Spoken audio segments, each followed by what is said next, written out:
It was removed from the meeting. कौन था ये, कौन रिमूव कर रहा था? सर रिमूव तो कोई नहीं कर सकता ऐसे। ओके चलो क्वाड्रेटिक इक्वेशन प्रैक्टिस करेंगे आज हम लोग, और मैथ भी करेंगे। क्वाड्रेटिक इक्वेशन भी करना। सर आपने कहा था चैप्टर 5 स्टार्ट करेगी। नहीं यस सर। आज प्रैक्टिस करेंगे, उसके बाद कुछ क्वेश्चंस प्रैक्टिस करेंगे, उसके बाद पहले देखो ओके ये। सर।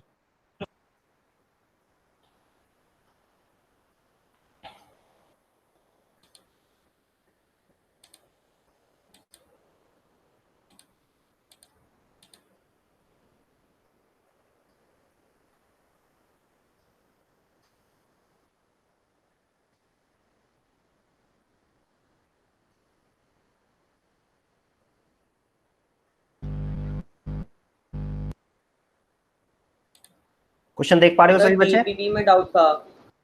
डीपीपी में डाउट था? Yes, sir. लास्ट में पूछना, क्लास के बाद, लास्ट में पूछना, लास्ट में क्लास के बाद टाइम होगा ना 10 मिनट का, उसमें पूछना। माइक बंद कर लो बेटा, माइक बंद। किसका? उदय का माइक ऑन है।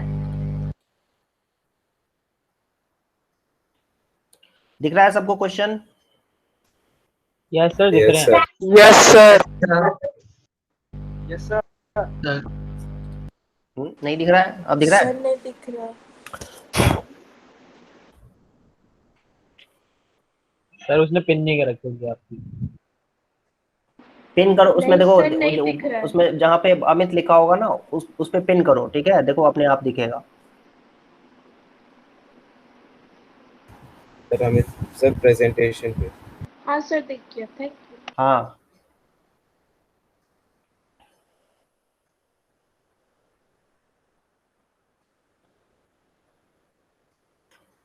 रियल रूट के लिए क्या कंडीशन होता है, याद करो। B square minus 4ac greater than और equal to zero. Greater than and equal to 0। Greater than और equal to 0। Yes sir.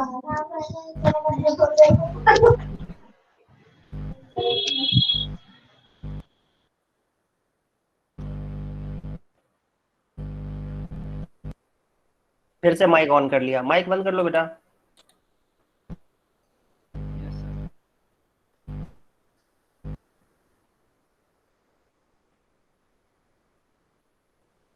Sir उदय शर्मा को खुले जा रहा है बार बार माइक। मत करो बेटा, मत करो, ओपन मत करो, ये आवाज तुम्हारी उसमें इको हो रही है।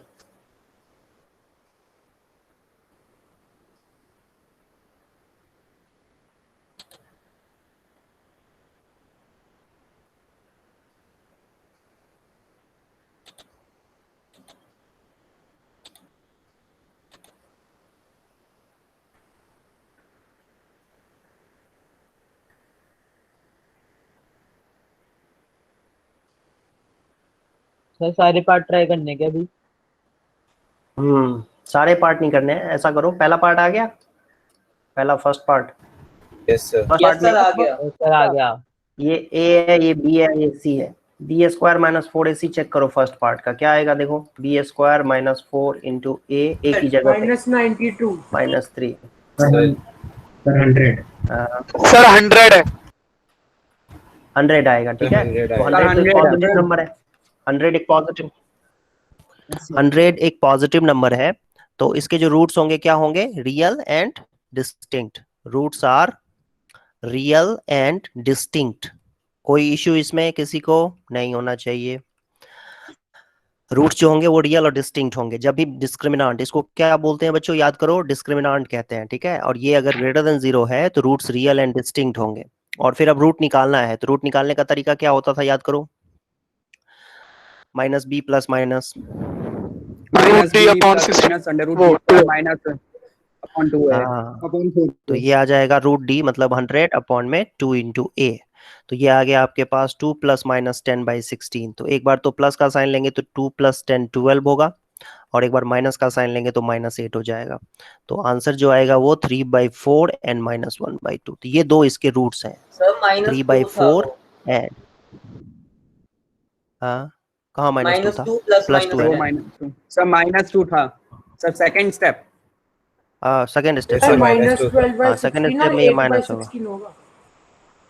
-12/16 और क्या हो जाएगा 8 दूसरा बाई क्या होगा 16 8/16 होगा। 8/16 हाँ साइन चेंज हो जाएगा, माइनस का साइन आ जाएगा, ठीक है। यहाँ पर तो -3/4 एंड 1/2 हो जाएगा। ये आंसर है, तो -3/4 एंड 1/2 यही आपका आंसर होगा। रूट्स, यही रूट्स कहलाएंगे इसके। आई होप समझ में आ गया होगा सबको। एक फिफ्थ पार्ट करो इसका, last Yes, part, sir. Fifth part, last part करो इसका।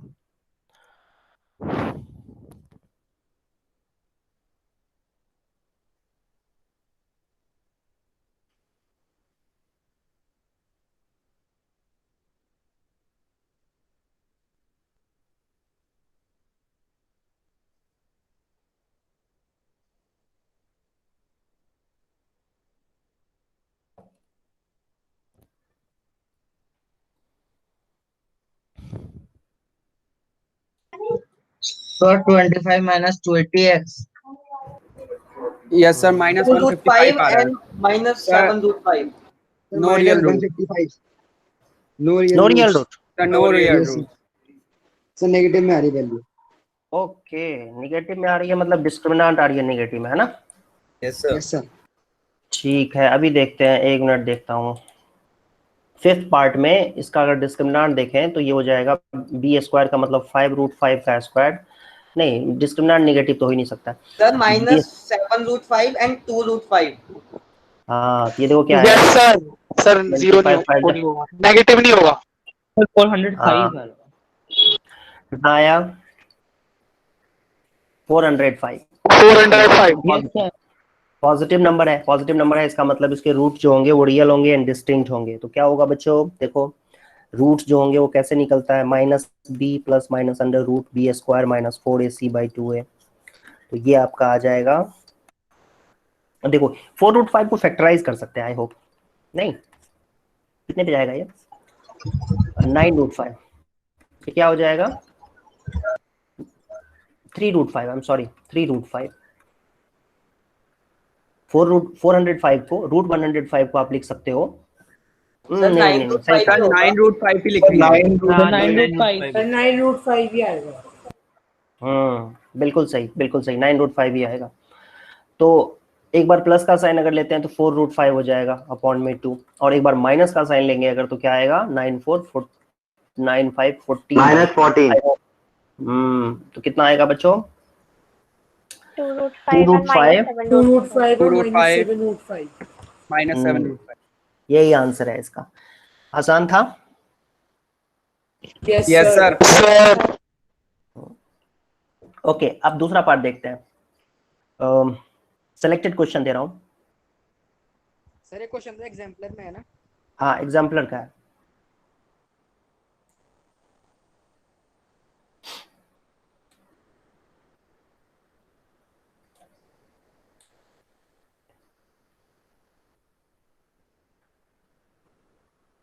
ये लो, ये तुम्हारे बोर्ड के एग्जाम में आ सकता है ऐसा। सर बोर्ड में तो हट चुके ना चैप्टर 4 की सारी वर्ड प्रॉब्लम।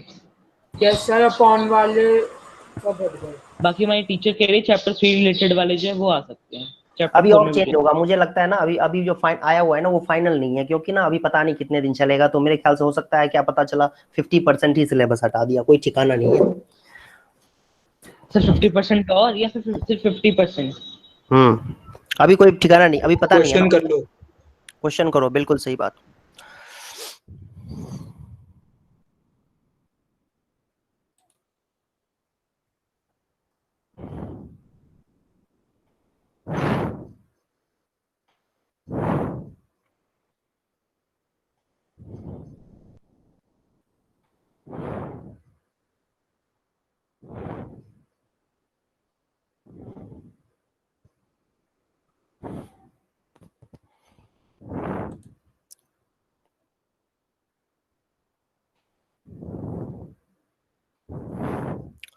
जिन बच्चों को आइडिया नहीं लग रहा है उनके लिए मैं लिख रहा हूँ, जो सॉल्व खुद से कर रहे हैं वो ट्राई करते सर रहो। अभी 2 मिनट रुक जाओ।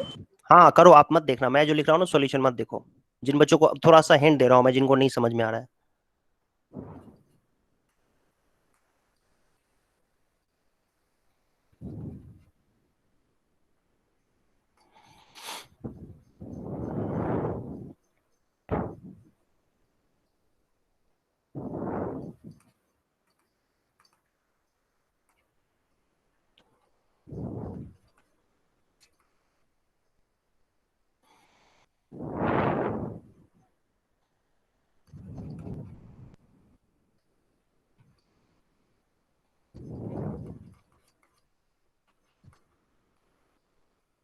सर आंसर बताऊं? एक मिनट रुक जाओ, बाकी बच्चों को भी ट्राई करने दो। कमेंट बॉक्स में लिख दो आंसर।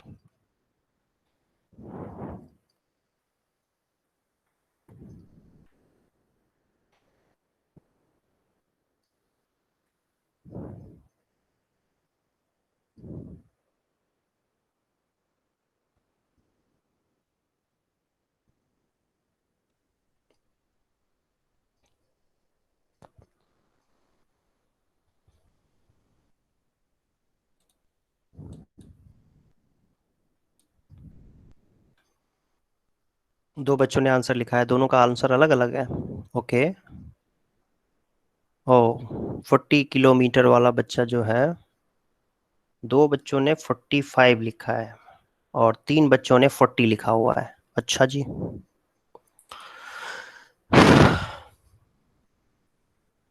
एक्स की वैल्यू वैसे 2 आ रही थी, पर हमें नेगेटिव थोड़ी ना लेनी होती। हाँ सर एक्स की वैल्यू वैसे वैसे 2000 थी, पर जो स्पीड होते हैं वो कैन नॉट नेगेटिवली नहीं ले सकते ना, तो इस वजह से। अच्छा, तो इसलिए कैंसिल हो रहा है, ये 15 के टेबल में जा रहा है। 1/x प्लस 1/, हाँ एक्सप्लेन कर रहा हूँ, देखो जिसको समझ में नहीं आया उनके लिए। सबसे पहले तो समझो इस बात को कि ये 2 के टेबल में जा रहा है 30 पे, 1/30। सबसे पहले तो ये देखो, ओरिजिनल स्पीड हमने ले लिया x kilometre per hour. Question को आप पढ़ोगे तो समझ में आ जाएगा। एक सिचुएशन दी हुई है यहाँ पे कि भाई अगर स्पीड ना 5 किलोमीटर पर आवर ज्यादा होती ओरिजिनल स्पीड से, तो टाइम जो है वो 48 मिनट कम लगता। तो obviously x kilometre per hour अगर हम स्पीड को ले लेते हैं तो ओरिजिनल टाइम कितना लगना था? टाइम का फार्मूला क्या होता है? डिस्टेंस बाय स्पीड, पता है सबको? Distance by speed. फार्मूला क्या चाहिए? हाँ, टाइम का फार्मूला होता है डिस्टेंस बाय स्पीड। ठीक है, अब तो टाइम ये लगना था 360 डिवाइडेड बाय x, ये टाइम लगना था। अब जो है नया स्पीड जो है, नई स्पीड जो है वो x plus 5 kilometre per hour होगा। तो जो नया टाइम लगेगा, मतलब नए सिचुएशन में जो टाइम लगेगा वो ये होगा 360 डिवाइडेड बाय x प्लस 5, है ना, 360 डिवाइडेड बाय x प्लस 5। अब दोनों का टाइम का जो डिफरेंस है वो 48 मिनट्स है। मिनट को पहले आवर में चेंज करना पड़ेगा, मिनट लिखेंगे तो आंसर गलत हो जाएगा, तो मिनट को पहले आवर में चेंज कर दो, 48/60 लिख दो। ठीक है, और ध्यान से देखो कैंसिल हो रहा है, ये 360 जो है ना, ये भी 24 के टेबल में जा रहा है और 48 भी 24 के टेबल में जा रहा है, और फिर जो 2 आएगा वो भी मतलब कैंसिल होकर के ये आ जाएगा फाइनली तुम्हारे पास। और इसको सिंप्लीफाई और फर्दर सिंप्लीफाई करोगे तो ध्यान से देखना क्या होगा।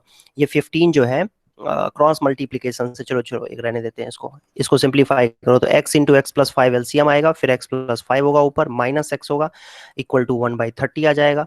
और सिंप्लीफाई करेंगे देखो क्या होगा, ये x से x कैंसिल, और 15 5 जा क्या होता है 75, और 75 3 जा कितना हो जाएगा 225 आई थिंक, है ना, 225। तो X square plus 5x minus 225 0 equal to 2250 is equal to 0, ये इक्वेशन आएगी आई थिंक। और यस सर 50 45। और इसको सिंप्लीफाई करेंगे तो x प्लस 45 x माइनस 40 आएगा इक्वल टू 0, और फिर x की वैल्यू जो है या तो -45 होगी या 40 होगी। आई होप ये समझ में आया होगा।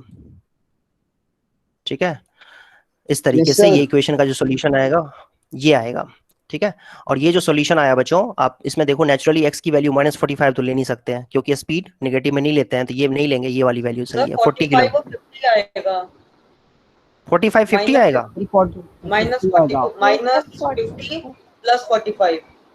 अच्छा सर वही आ रहा आंसर। x प्लस 50 और x माइनस 45 होगा फिर। ठीक है, चलो ये ले लेते हैं इक्वल टू 0। किसी बच्चे ने कहा अभी कि 45 40 आ रहा है फैक्टर, तो मुझे लगा सही कह रहा होगा, तो ये आ जाएगा 45 और -50, -50 नहीं लेंगे 45 आ जाएगा आंसर। तो x की वैल्यू 45 आ गई, दैट मींस ओरिजिनल स्पीड क्या होगा बच्चों 45 किलोमीटर पर आवर। ठीक है, इसको आप वेरीफाई भी कर सकते हो, बड़ी इजीली वेरीफाई कर सकते हो। जरा सोचो कि 360 किलोमीटर डिस्टेंस है और स्पीड 45 है किलोमीटर पर आवर, तो टाइम कितना लगेगा 360 डिवाइडेड बाय 45 कितना होगा बच्चों? कोई बताएगा मुझे इसको क्या होगा? 8 आएगा। ठीक है, 8 आवर्स आएगा। ओके, और अगर 50 किलोमीटर मतलब 5 किलोमीटर पर आवर इंक्रीज कर दें, मतलब 50 कर दें, तो 50 कर देंगे तो 360/50 ये कितना आता है? देखो ध्यान से, ये आएगा 7 पॉइंट कितना आएगा 36/5 कितना होता है 7 जा 7 1/5 7 पॉइंट कितना 2 7.2 होगा ना? 7.2 तो डिफरेंस कितना आया टाइम का? देखो 0.8 आवर्स, 0.8 आवर डिफरेंस आया। ठीक है, 0.8 आवर को अगर तुम्हें ये मिनट में चेंज करना है तो 60 से मल्टीप्लाई कर दो तो कितना हो जाएगा? देखो 48। 0.8 को 60 से मल्टीप्लाई करें तो 48 आएगा। 48 ही तो था। तो वेरीफाई करने के लिए ऐसा कर सकते हैं, जरूरत नहीं है लेकिन चेक कर सकते हो आंसर सही निकाला है कि नहीं। तो आई होप ये समझ में आया होगा आपको। अब एक एज से रिलेटेड क्वेश्चन देखते हैं।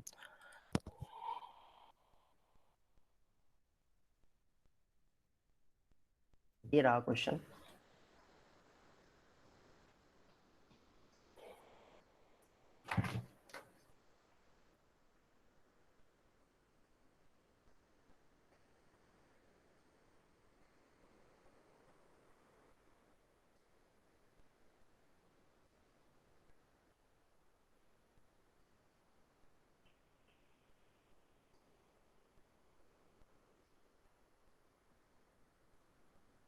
Sir her age will be 14 years.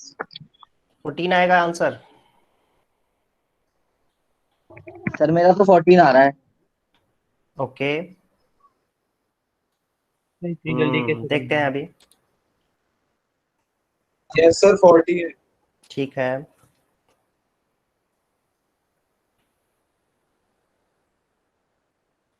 Yes, 14 is the right. तो जेवा की प्रेजेंट एज ले लेते हैं। Let present age of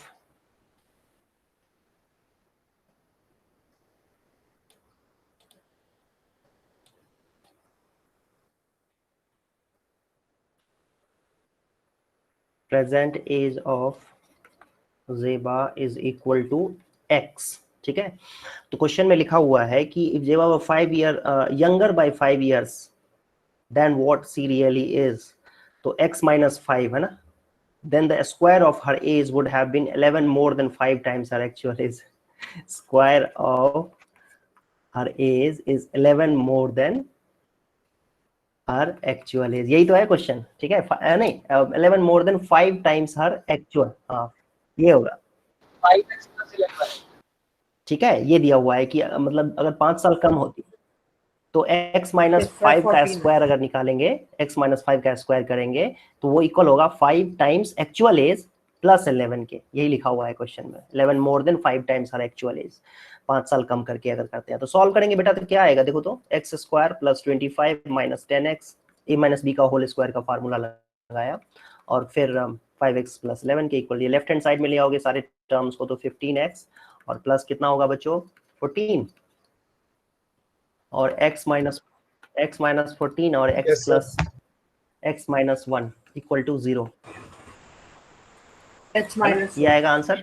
x की वैल्यू 14 और 1 हो सकती है लेकिन ये 1 नहीं ले सकते हैं। क्यों? क्योंकि 5 साल पहले की बात हो रही है तो वो तो इस केस में फेल हो जाएगा। जब उसकी एज अगर 1 ईयर लेंगे तो 5 साल पहले एज का कंपैरिजन ही पॉसिबल नहीं है, इसलिए 14 आंसर होगा। Present age of Zeba is 14 years. I hope समझ में आया होगा आप लोगों को।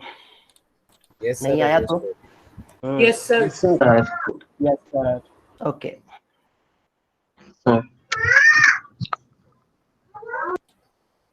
एक और क्वेश्चन देखते हैं।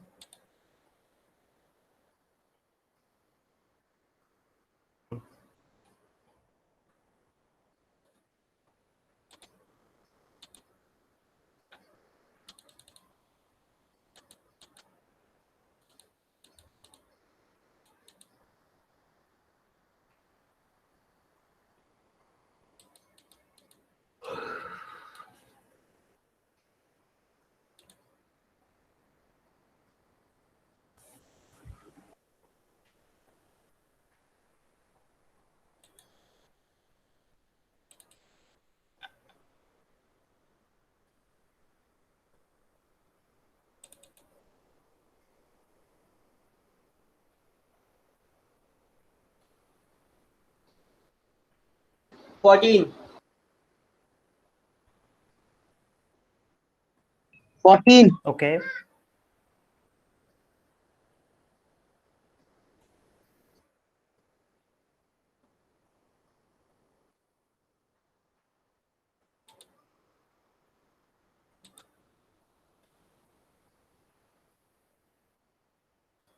एक मिनट।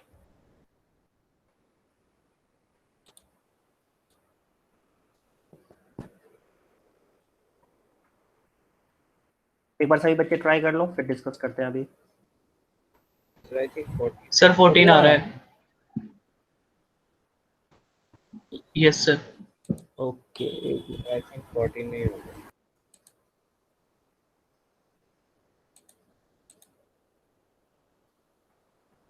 हम्म,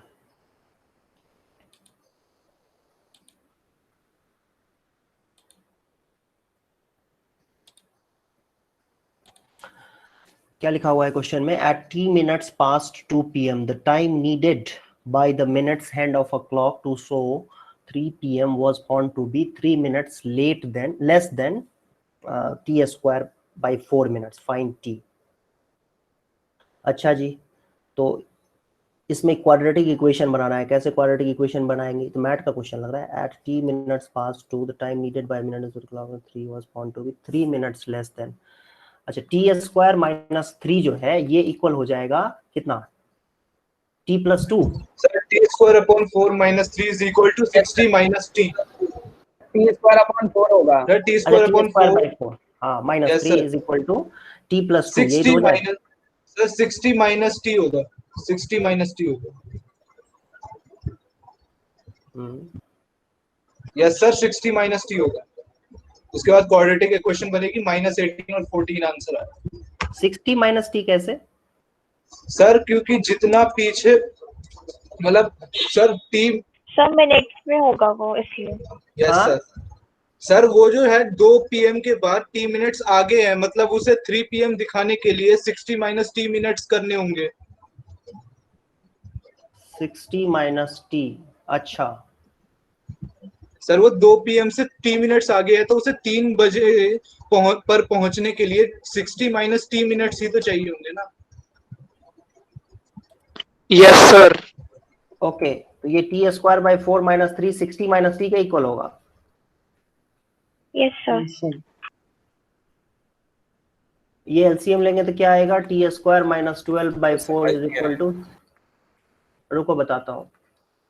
वैसे 2 प्लस टी करके करते तो अलग आंसर मेरे ख्याल से उससे भी आता, ऐसा नहीं है कि उससे नहीं आना चाहिए। सर उससे 3 भी माइनस 2 करते तो 1 आ रहा था, फिर उसको 60 में कन्वर्ट कर देते 60 मिनट्स। हाँ हाँ, उससे भी आना चाहिए बिल्कुल। तो ये आ जाएगा, रुको एक्सप्लेन करता हूँ। ये आ जाएगा 40 माइनस 252। एक मिनट रुक जाओ, बैटरी खत्म हो गई, रुक जाओ एक मिनट।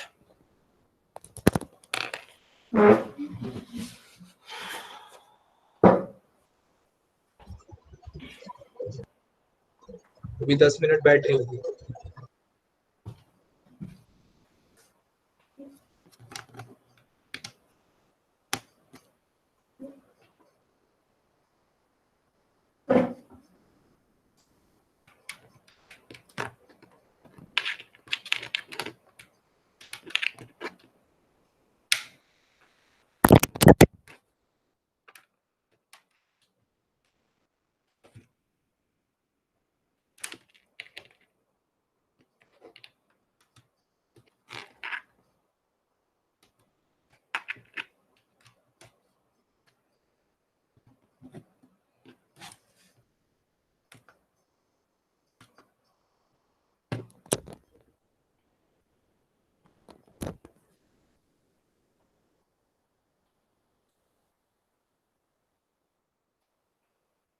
हम्म,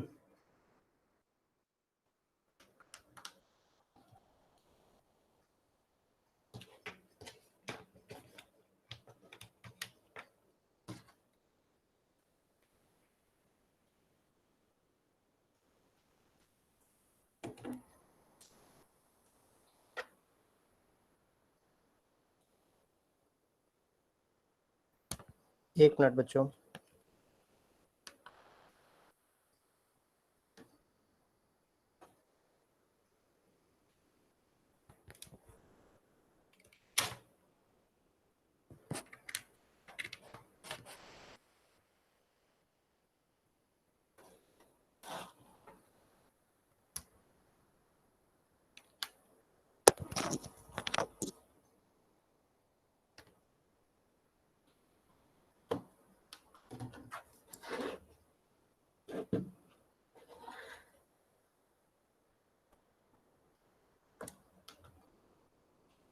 आवाज आ रही है बच्चों? Yes sir. हाँ रुक जाओ, ये ना ये पेन टैबलेट का बैटरी खत्म हो गया है, पता नहीं कैसे प्रॉब्लम हो रही है। 1 मिनट। हाँ ठीक है, अब आ गई। चलो अब ये गायब हो गया।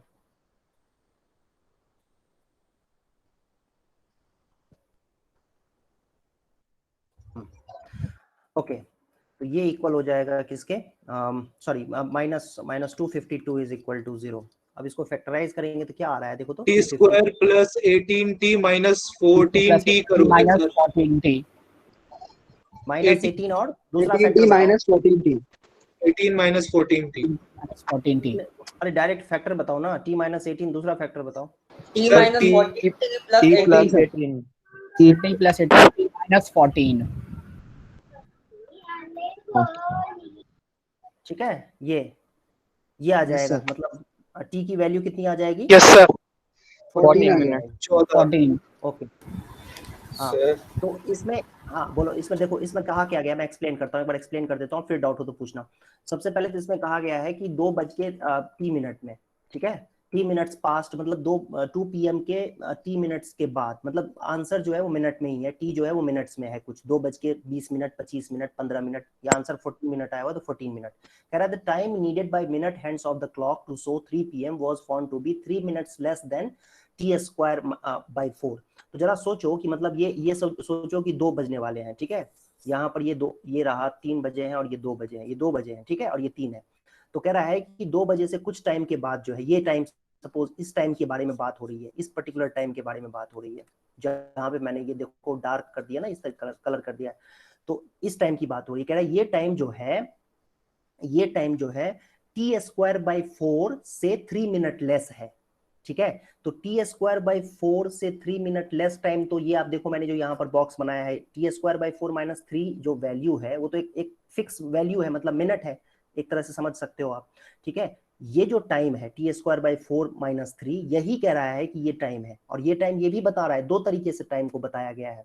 2 तरीके से टाइम को क्या कैसे बताया गया है, कि कह रहा है कि 2:t, ठीक है, 2:t, मान लो यही t मिनट है, ये t मिनट है, ये 2:t, t 14 आया हुआ है, उसको भूल जाओ, समझो कि ये 2:t है, ठीक है। ये टाइम जो है वो टी स्क्वायर बाई 4 से 3 मिनट कम है, मतलब टी स्क्वायर बाई 4 माइनस 3 जो है वो ये t के बराबर होगा। अच्छा, t के बराबर मतलब इस टाइम के बराबर होगा, तो ये टाइम कैसे निकालेंगे, ये टाइम कैसे निकलेगा, 2 बजे से आगे 2:t को कैसे लिखोगे, ये टोटल 2 से 3 के बीच में कितने मिनट्स होते हैं, 60 मिनट्स होते हैं, ठीक है। 60 मिनट। हाँ, और 60 में से ये t तक आया हुआ है यहाँ पर, तो ये डिस्टेंस जो है यहाँ से वो कैसे निकालोगे, 60 माइनस t तो निकलेगा, ये टाइम कैसे निकलेगा, ये जो t से लेकर के 3 तक का जो डिस्टेंस है, मतलब मैं ये बताना चाह रहा हूँ, मेरे ख्याल से थोड़ा सा कॉम्प्लिकेट हो गया, लेकिन ये मेरे ख्याल से समझ में आ जाएगा। देखो ये है 2 बज रहे हैं यहाँ पर, और ये 3 बज रहा है, ठीक है, और ये एक्चुअल टाइम है जो हमें जानना है, ये एक्चुअल टाइम है t, ठीक है। क्वेश्चन में कहा जा रहा है कि t minutes pass to the time needed by minute hands of a clock to show 3 PM is 3 minutes less than T square by 4। तो टी स्क्वायर बाई 4 माइनस 3 की जो वैल्यू होगी वो ये लेंथ के बराबर है, ये t और 3 के बीच में जो गैप दिख रहा है ना तुम्हें, इतने के बराबर होगा, तो ये गैप कितना होगा, 60 माइनस t, ठीक है। यही तो है टाइम, यही तो टाइम है 3 बजने में, है ना। ध्यान से पढ़ो सेंटेंस को, तो time needed by minute hand of the clock to show 3 PM, ठीक है, is 3 minute less than T square by 4। तो जो टी स्क्वायर बाई 4 माइनस 3 की वैल्यू होगी वो, सर आपको आर्यन त्यागी ने म्यूट कर दिया। सर आर्यन त्यागी ने आपको म्यूट कर दिया। गलती से हो गया सर, गलती से आपको म्यूट कर दिया सर। हाँ सर, गलती से हो गया।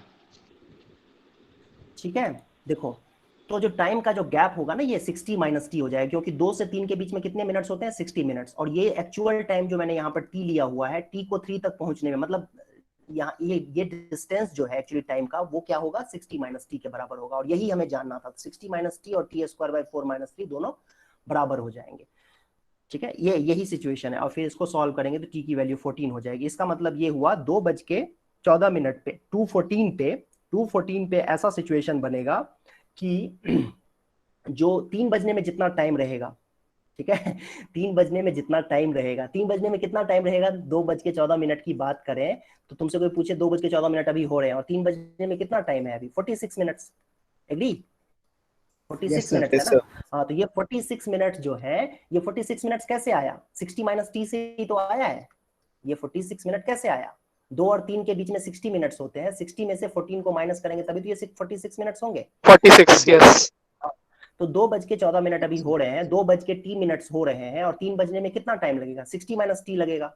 और वही टाइम दे रखा है t²/4 - 3, वही टाइम दे रखा है t²/4 - 3 के बराबर। तो बराबर कर देंगे तो ये इक्वेशन बन जाएगी और फिर सॉल्यूशन आ जाएगा। सर मैंने चैट बॉक्स में एक एनटीएससी प्रोबेबल क्वेश्चन डाला है सर। अच्छा, NTSC probable question? Yes sir, आने के बहुत ज्यादा चांसेस है। कैसे? वैसे क्वेश्चन थोड़ा सा मतलब हटके क्वेश्चन है, एक बार डालो ना sir. Person draws circles on a paper when the asked two person how many circles are there. A person draws circles on a paper, then he asked two persons how many circles are there. One said 5 and other said 7. How many circles are actually there? और sir ये मानना है कि दोनों के ही answer सही है दिए हुए। तो कोइंसाइड कर जाएंगे सर्कल, तो देखने से क्या है, उसको बना लो, हजारों सर्कल बना लो, एक सर्कल के ऊपर हजारों सर्कल बना लो, कोइंसाइड करा दो। सर ये कैसा क्वेश्चन? सर सबको करने दो सर प्लीज, 2 मिनट, मेरे को पता है आंसर। सर मत कराओ सर, आगे बढ़ो। एक्चुअली में एक सर्कल है क्या? हाँ सर आगे बढ़ते हैं। सर आगे बढ़ते हैं। 60 - सर आगे बढ़ते हैं। समझ में आया? Yes sir. 60 - t कैसे आया? तो 60 - t इस तरीके से आया हुआ है कि एक सिचुएशन दी हुई है यहाँ पर कि ना 2:t पे 2:t पे जो है 3 बजने के लिए जितना टाइम लगेगा, मतलब 2:t पे टाइम है, ठीक है। अब उस टाइम से 2:t के बाद जो 3 बजेंगे उसमें जितना जो गैप है ना, मतलब 3 बजने में जितना टाइम लगेगा वो 3 मिनट्स लेस देन t²/4 है। ये लिखा हुआ है। तो 2:t अभी हो रहा है तो 3 बजने में कितना टाइम लगेगा? 60 - t, बताया ना मैंने, एक्सप्लेन किया। 2:14 आंसर है तो कितना मिनट लगेगा? 46 मिनट्स लगेगा। मतलब 60 में से 14 को माइनस कर देंगे, उतने मिनट्स लगेंगे 3 बजने में। सिंपल सी बात है ना। अभी जैसे 7:07 हो रहा है, ठीक है। अब 7:07 हो रहा है तो 8 बजने में कितना टाइम लगेगा? 60 - 7, ठीक है। कितने मिनट्स लगेंगे? 60 - 7 मतलब 53 मिनट्स लगेंगे, ठीक है। तो इस तरीके से करना था। 60 - t इस तरीके से आएगा। थोड़ा सा सोचना, नहीं होगा तो फिर पूछ सकते हो, कोई बात नहीं, अगली क्लास में पूछ लेना, नहीं समझ में आया। सर ऐसा क्वेश्चन बोर्ड में आएगा? हाँ, तो ये एनसीईआरटी एग्जाम्पलर का है तो बोर्ड में क्यों नहीं आ सकता है? ओके, ठीक है। अब हम लोग थोड़ा सा अलग तरह का क्वेश्चन करते हैं। एनसीईआरटी एग्जाम्पलर का जो सबसे लास्ट एक्सरसाइज था, जो जहां तक मुझे समझ है कि भाई लास्ट एक्सरसाइज जो होता है ना वो सबसे टफ होता है, तो वो तो हम लोगों ने कर लिया। तो अब थोड़ा सा अलग तरह के क्वेश्चन करते हैं for NTSC point of view. NTSC के पॉइंट ऑफ व्यू से करते हैं। सर वो मेरा दिया हुआ क्वेश्चन तो किसी ने ट्राई नहीं किया सर। क्या है आंसर? तुम बता दो क्या है आंसर, क्या है आंसर? ठीक है सर बता दो। 12 है आंसर। कैसे? 12 है आंसर सर। एक पेपर के एक साइड पे 5 सर्कल बना दिए, दूसरे साइड पे 7 सर्कल बना दिए, हो गए। ये क्या था भाई? सर आप पढ़ाओ सर इसे इग्नोर मारो, पढ़ाओ सर, आप पढ़िए। वेरी गुड पढ़ाइए। एनटीएससी में ऐसे क्वेश्चंस कोई ना आएंगे। अरे ठीक है, सब बहुत ज्यादा एक्साइटेड हो गया। इतना एक्साइटेड मत हो भाई, लो क्वेश्चन करो।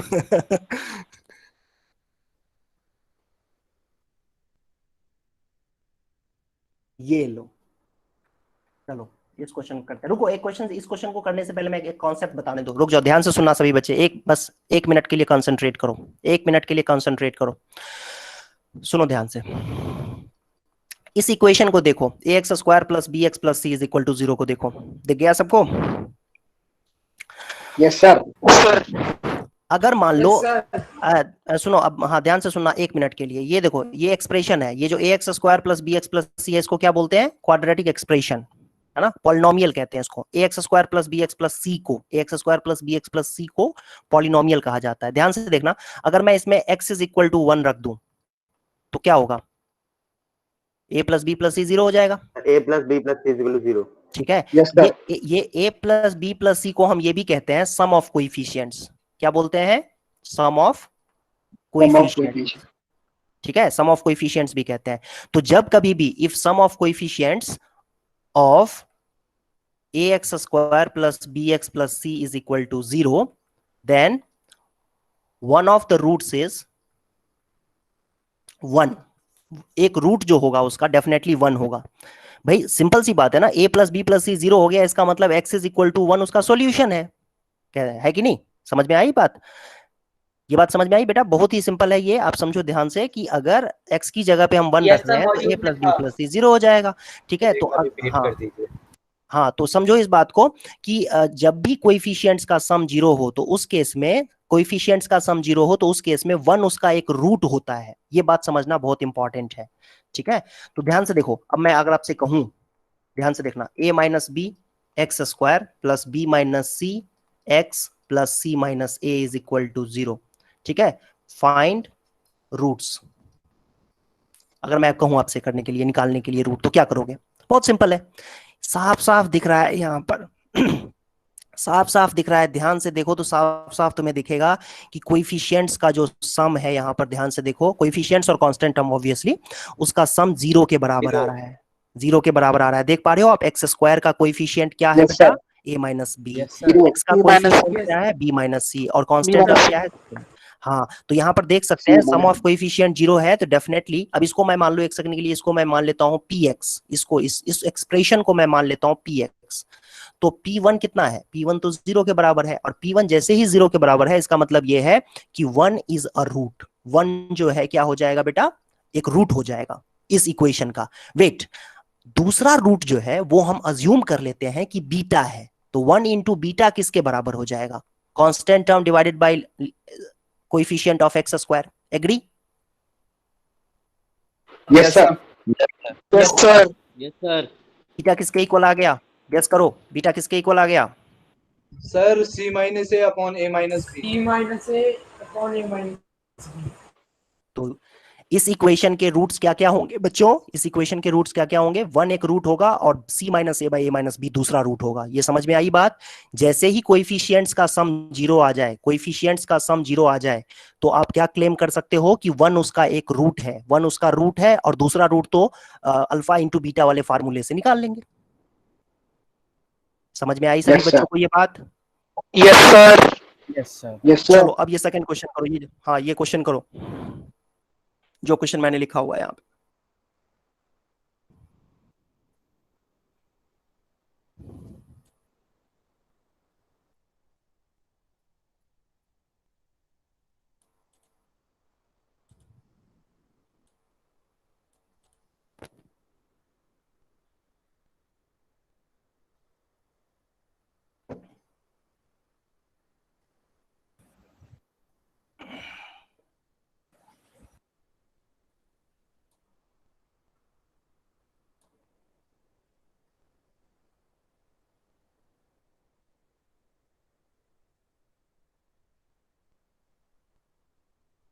जिसको समझ में नहीं आए, डाउट हो, तो वो पूछ सकते हो अभी, अब जो क्वेश्चंस मैं अभी दे रहा हूं उसमें।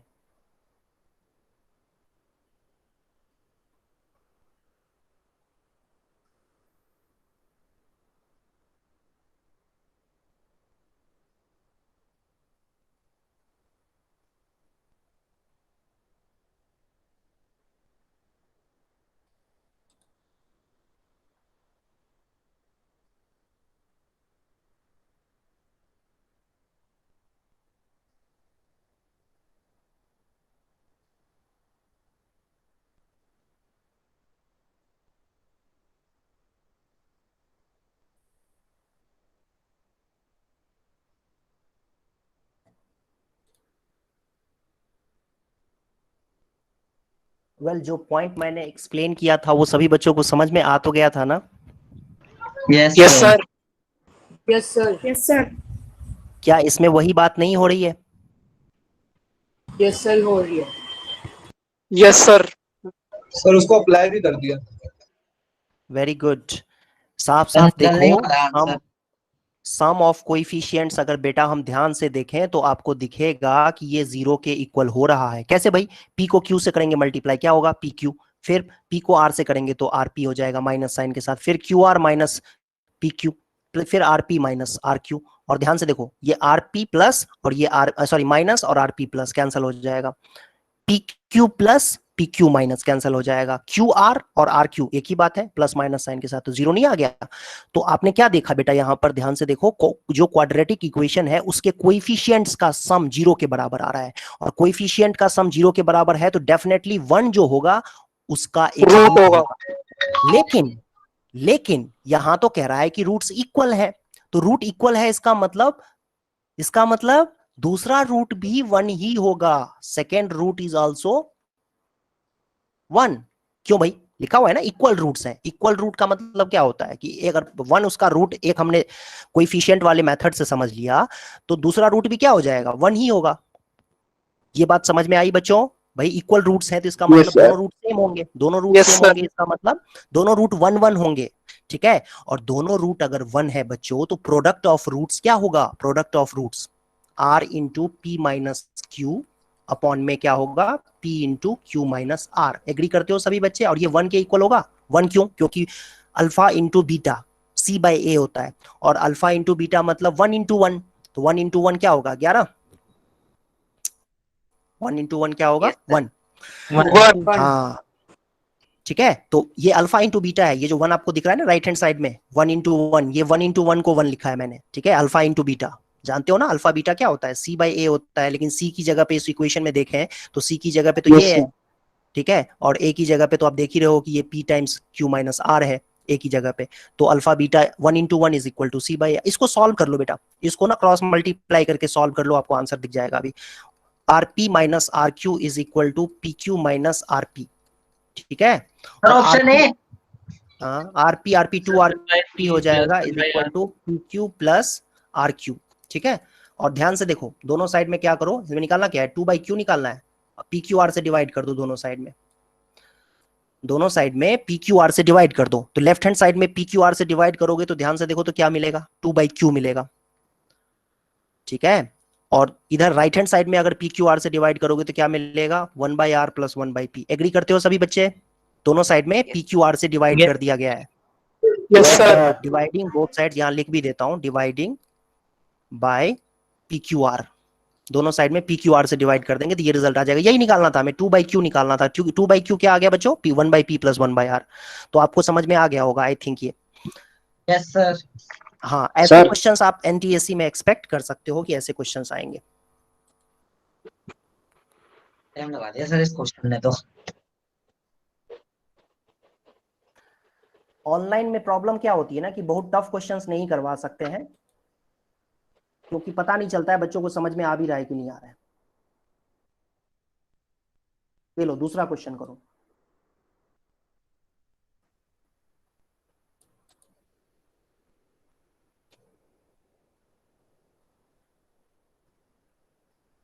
ये किसका साइन होता है जो ABCD के आगे लिखा हुआ है? ये इसका मतलब है कि ABCD बिलोंग टू, इप्सिलन बोलते हैं इसको बोलते हैं इप्सिलन। जैसे अल्फा बीटा गामा होता है ना, वैसे ये इसका नाम है इप्सिलन। इप्सिलन होता है और इसका मतलब है बिलोंग्स टू। इसको इंग्लिश में पढ़ेंगे क्या? इसको belongs to, ABC belong to. इस केस में ABCD belong to real number, R मतलब रियल नंबर, मतलब ABCD रियल नंबर है। देखो ये लिखे ABCD are real numbers, okay sir, ठीक है। और ये लिख दिया, दोनों का मतलब सेम है, इस सेंटेंस का मतलब और इस सेंटेंस का मतलब सेम है। और तुम ये भी समझ गए होगे कि ये लिखना क्यों प्रीफर करते हैं हम, टाइम कम लगता है।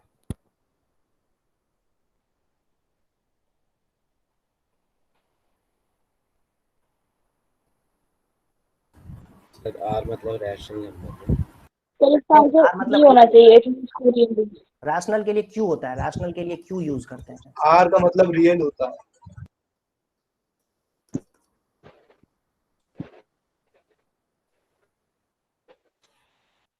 आप कमेंट बॉक्स में आंसर लिखो सभी बच्चे सॉल्व करके इसको। ए ऑप्शन, आर्यन ने आंसर दिया है, ए इशिका ने आंसर दिया है, ए आदित्य ने आंसर दिया है, A H India. A H India क्या है भाई? नाम चेंज करके अपना लॉगिन करो, अपना नाम ओरिजिनल नाम लिखो।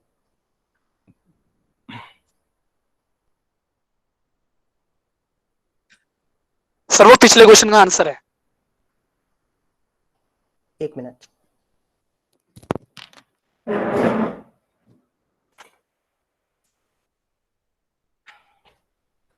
सर बी होना चाहिए।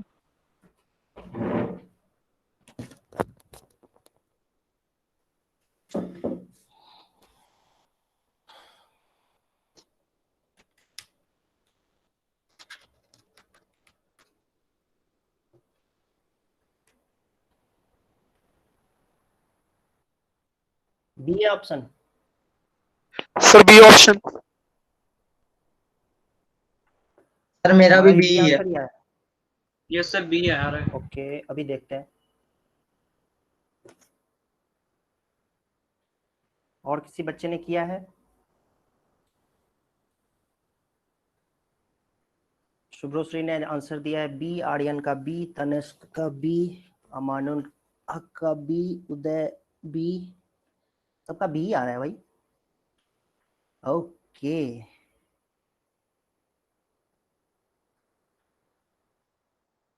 सर बस अच्छा एवी का जी, ए आ ठीक रहा है। है, देखते हैं। चलो, बी दिया हुआ है, एटलीस्ट 2 रियल रूट्स। देखते हैं क्या आंसर आता है। ये पता कैसे करेंगे, पता है? ये पता कैसे करेंगे ये जानने के लिए देखो, सबसे पहले तो इसके डिस्क्रिमिनांट की बात करते हैं। डिसाइड कौन करता है? रूट। डिस्क्रिमिनांट डिसाइड करता है ना कि रूट कैसा होगा, नेचर कैसा होगा, कितने रियल रूट्स होंगे, कितने नहीं होंगे। तो इसका डिस्क्रिमिनांट क्या होगा? D1 की बात करें अगर, तो D1 होगा a² + 12b। Agree? b² - 4ac से अगर निकालेंगे तो यही निकलेगा। सबको समझ में आया ये बात? Yes sir. Yes sir. Yes sir. करके देख लो। D2 मतलब इसका डिस्क्रिमिनांट, इस क्वाड्रेटिक पॉलिनोमियल का डिस्क्रिमिनांट की बात करें तो ये हो जाएगा c² - 4b। ओके, और तीसरे का क्या होगा? D3 मतलब तीसरे पॉलिनोमियल का जो डिस्क्रिमिनांट है वो क्या होगा? d² - 8b। ठीक है, ये आ जाएगा। अच्छा जी, ABCD रियल नंबर्स हैं तो अब देखो, a² - 2b। एक काम करते हैं, D1 + D2 + D3 की वैल्यू निकालते हैं, डिस्क्रिमिनांट्स का सम निकाल देते हैं। वैसे पूछोगे क्यों निकाल रहे हो, लेकिन अभी समझ में आ जाएगा। a² + c² + d² ये आ जाएगा। D1 + D2 + D3 क्या आ जाएगा? ये तो आएगा, देखो ध्यान से। एग्री सभी बच्चे? Yes sir. Yes sir. Yes sir. Yes sir. Okay, अब सुनो, इसके बारे में तुम क्या कमेंट कर सकते हो? a² + c² + d² तुम्हें कैसा दिखता है? कैसी क्वांटिटी दिखती है? कैसा लगता है ये क्या हो सकता है? सर यहाँ पे सर पॉजिटिव ही होगा। Real number. नहीं, रियल Positive and real. तो है। क्वाड्रेटिक होगा सर। रियल नंबर जीरो या होगा पॉजिटिव? सर, रियल नंबर होगा। रियल नंबर तो पॉजिटिव होगा, होगा। But yes sir real number हो। Greater than 0। ग्रेटर देन या इक्वल टू 0 नहीं होगा। Yes sir. Yes, sir. Yes sir. Yes sir यही होगा। a² + c² + d², ये 3 नंबर्स हैं। ए बी सी डी सब रियल नंबर्स हैं, तो a² + c² + d² ऑब्वियसली या तो 0 के इक्वल होगा या पॉजिटिव होगा। 0 कब होगा? जब a भी 0 हो जाए, c भी 0 हो जाए और d भी 0 हो जाए। ऐसा तो पॉसिबल है, बिल्कुल पॉसिबल है। a और c और d सब 0 हो जाए तो उस केस में a² + c² + d² 0 हो जाएगा। और अगर नहीं हुआ तो उस केस में, बाकी केसेस में क्या होगा? फिर ये पॉजिटिव नंबर रहेगा। करेक्ट है?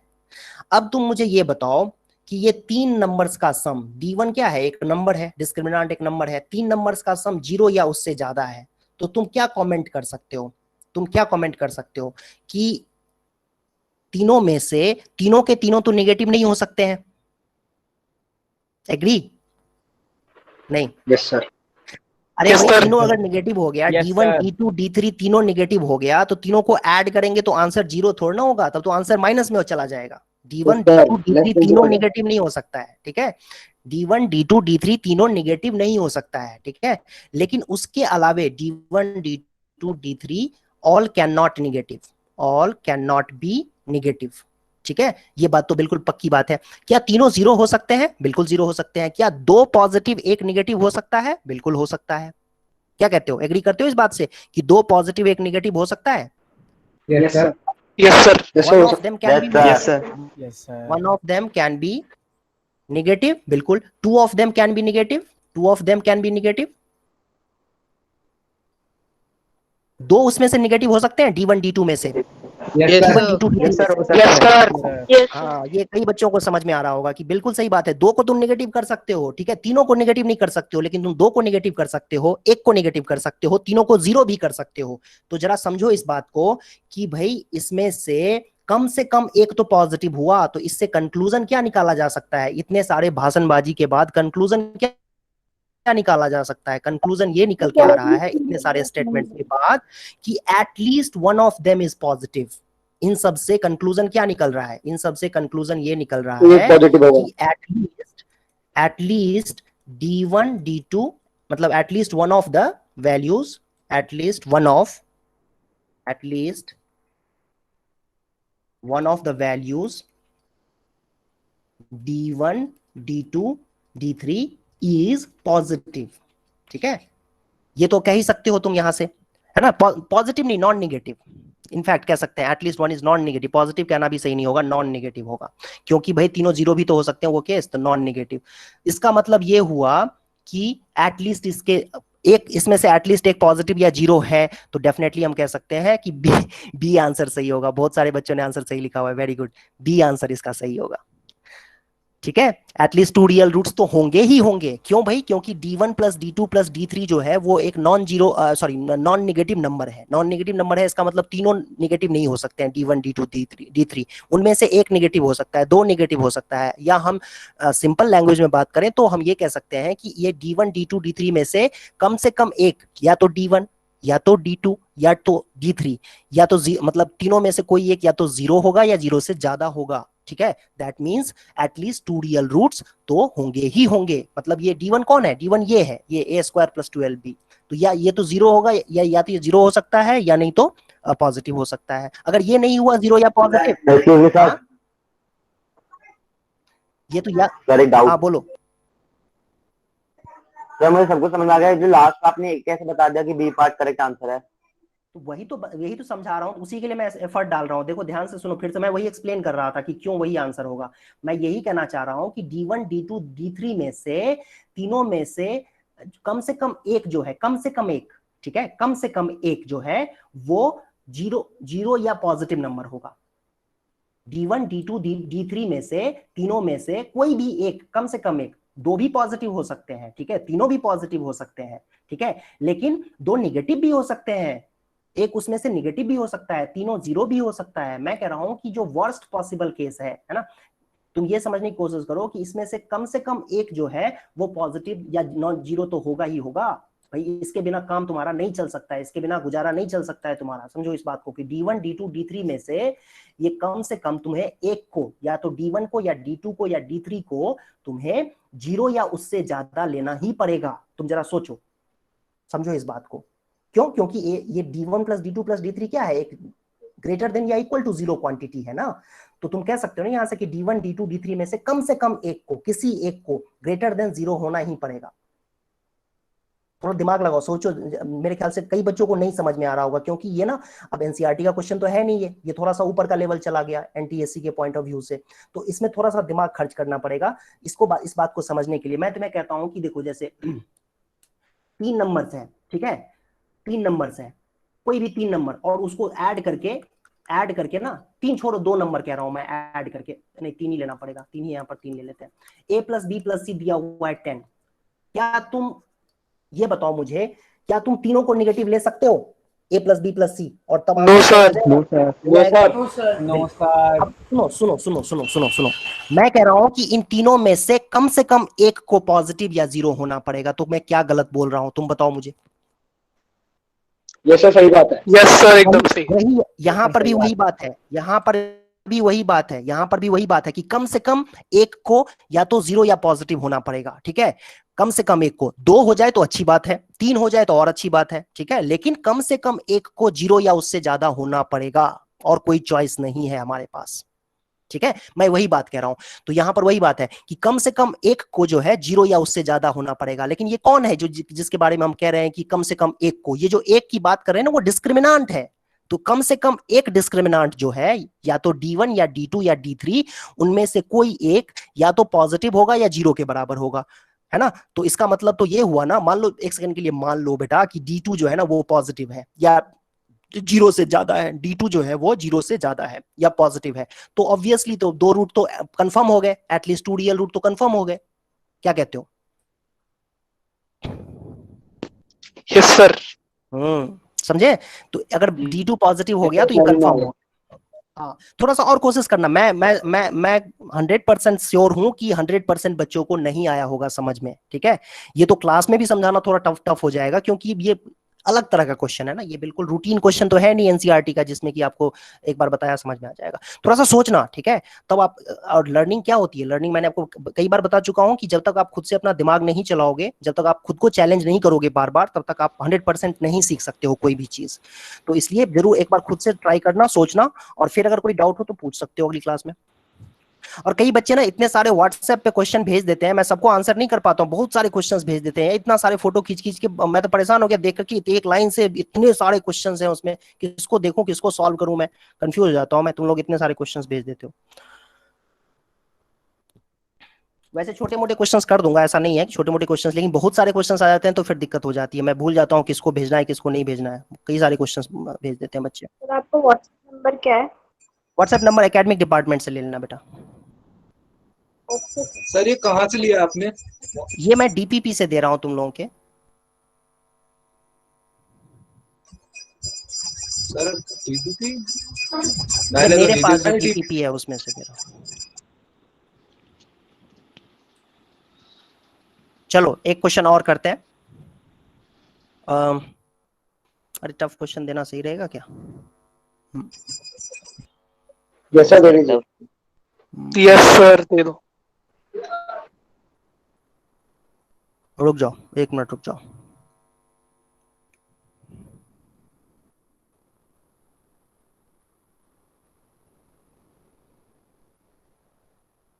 आजकल ना भरोसा नहीं है एनटीएससी वालों का, कहीं से कुछ भी कुछ क्वेश्चन उठा लेते हैं और दे देते हैं बच्चों को करने के लिए।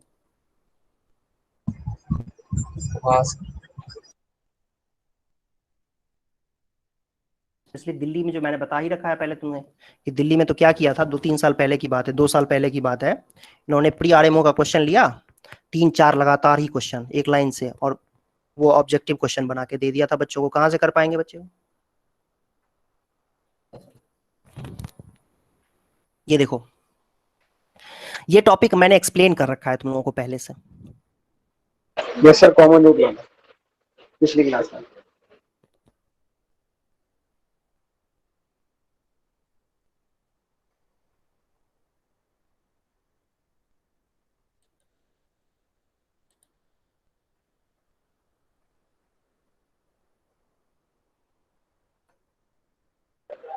सर आपकी स्क्रीन नहीं दिख रही। सर आपकी यस सर, स्क्रीन यस अब शो हो रही है। सर अब ठीक आ रही है। वेल कुछ बच्चे अभी जो मेरे ख्याल से इतना यूज टू नहीं है, तो थोड़ा सा आज पेशेंस रखो बेटा, 5 मिनट और है बस, 5 मिनट के बाद हम लोग मैट करेंगे। और ये हम लोग आज थोड़े से टफ क्वेश्चंस हम लोगों ने पिक कर लिया है। सर ये x square plus 3x plus 5 का तो रियल रूट्स होंगे ही नहीं।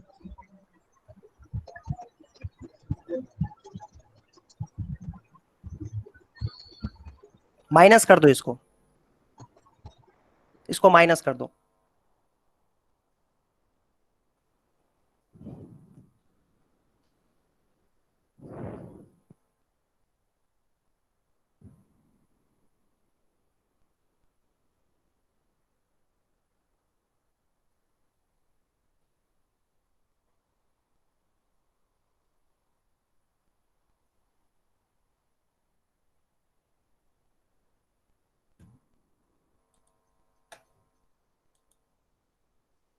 सर दिख नहीं रहा। सर स्क्रीन नहीं दिख रही। अब सर अब देख। Yes sir, visible.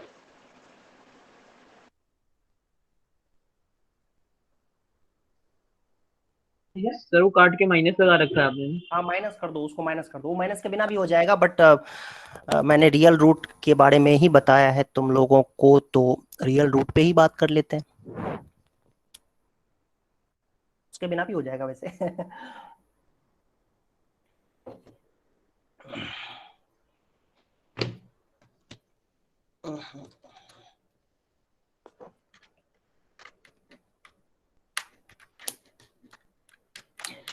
Sir n तो नेचुरल नंबर था ना? n नेचुरल नंबर है। तो क्या हो गया?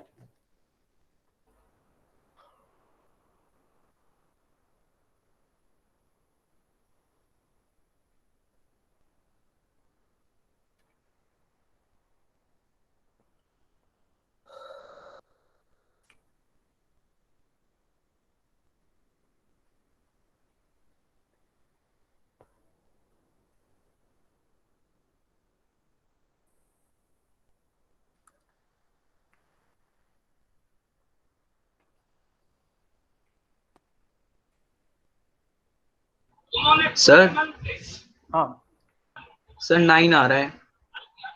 ओके देखो मैं एक्सप्लेन करता हूँ जल्दी जल्दी। इसमें देखो सबसे पहले x square plus 3x minus 5 is equal to 0 के रूट निकालेंगे तो इर्रेशनल रूट्स होंगे ये। और हमने क्या डिस्कस किया था याद करो कि इर्रेशनल रूट्स जो होते हैं वो कंजुगेट पेयर में एग्जिस्ट करते हैं, मतलब एक अगर इर्रेशनल हुआ तो दूसरा भी इर्रेशनल होगा। याद करो। Yes sir. हाँ अगर कोएफिशिएंट्स अगर हो गए मतलब रैशनल नंबर होते हैं तो याद करना पिछले पिछले क्लास में, याद मेरे ख्याल से पिछले क्लास में हम लोगों ने डिस्कस किया था ऐसा। तो अब समझो इस बात को कि ये कह रहा है कि इसका एक रूट, इस इक्वेशन का और इस इक्वेशन का एक रूट कॉमन है। भाई एक कैसे कॉमन होगा? दोनों कॉमन होगा। इसका एक रूट जो कॉमन लिखा हुआ है हैव अ कॉमन रूट, वो एक्चुअली में दोनों रूट कॉमन हो जाएंगे। क्यों? क्योंकि इर्रेशनल एक इर्रेशनल रूट एग्जिस्ट नहीं करता है कॉमन, दोनों इर्रेशनल रूट्स होंगे क्योंकि एबीसी यहाँ नेचुरल नंबर दिया हुआ है। तो मेरी बात को समझने की कोशिश करो कि इस केस में इसका एक रूट इर्रेशनल है तो इसका दूसरा भी इर्रेशनल होगा, और क्योंकि इन दोनों में एक रूट कॉमन है तो इनफैक्ट दूसरा भी कॉमन हो जाएगा। क्योंकि भाई कॉमन खाली एक रूट, ऐसे नहीं कहेंगे कि एक root 3 plus minus 3 plus root 29/2 है और दूसरा कुछ 5 हो जाए, ऐसा नहीं होता है। ठीक है, इसको भी इर्रेशनल होना पड़ेगा, दूसरे रूट बीटा को भी इर्रेशनल होना होगा, दूसरे रूट बीटा को भी इर्रेशनल होना होगा, और साथ ही साथ इसका कंजुगेट होना होगा, मतलब 3 माइनस रूट 29/2 होना होगा।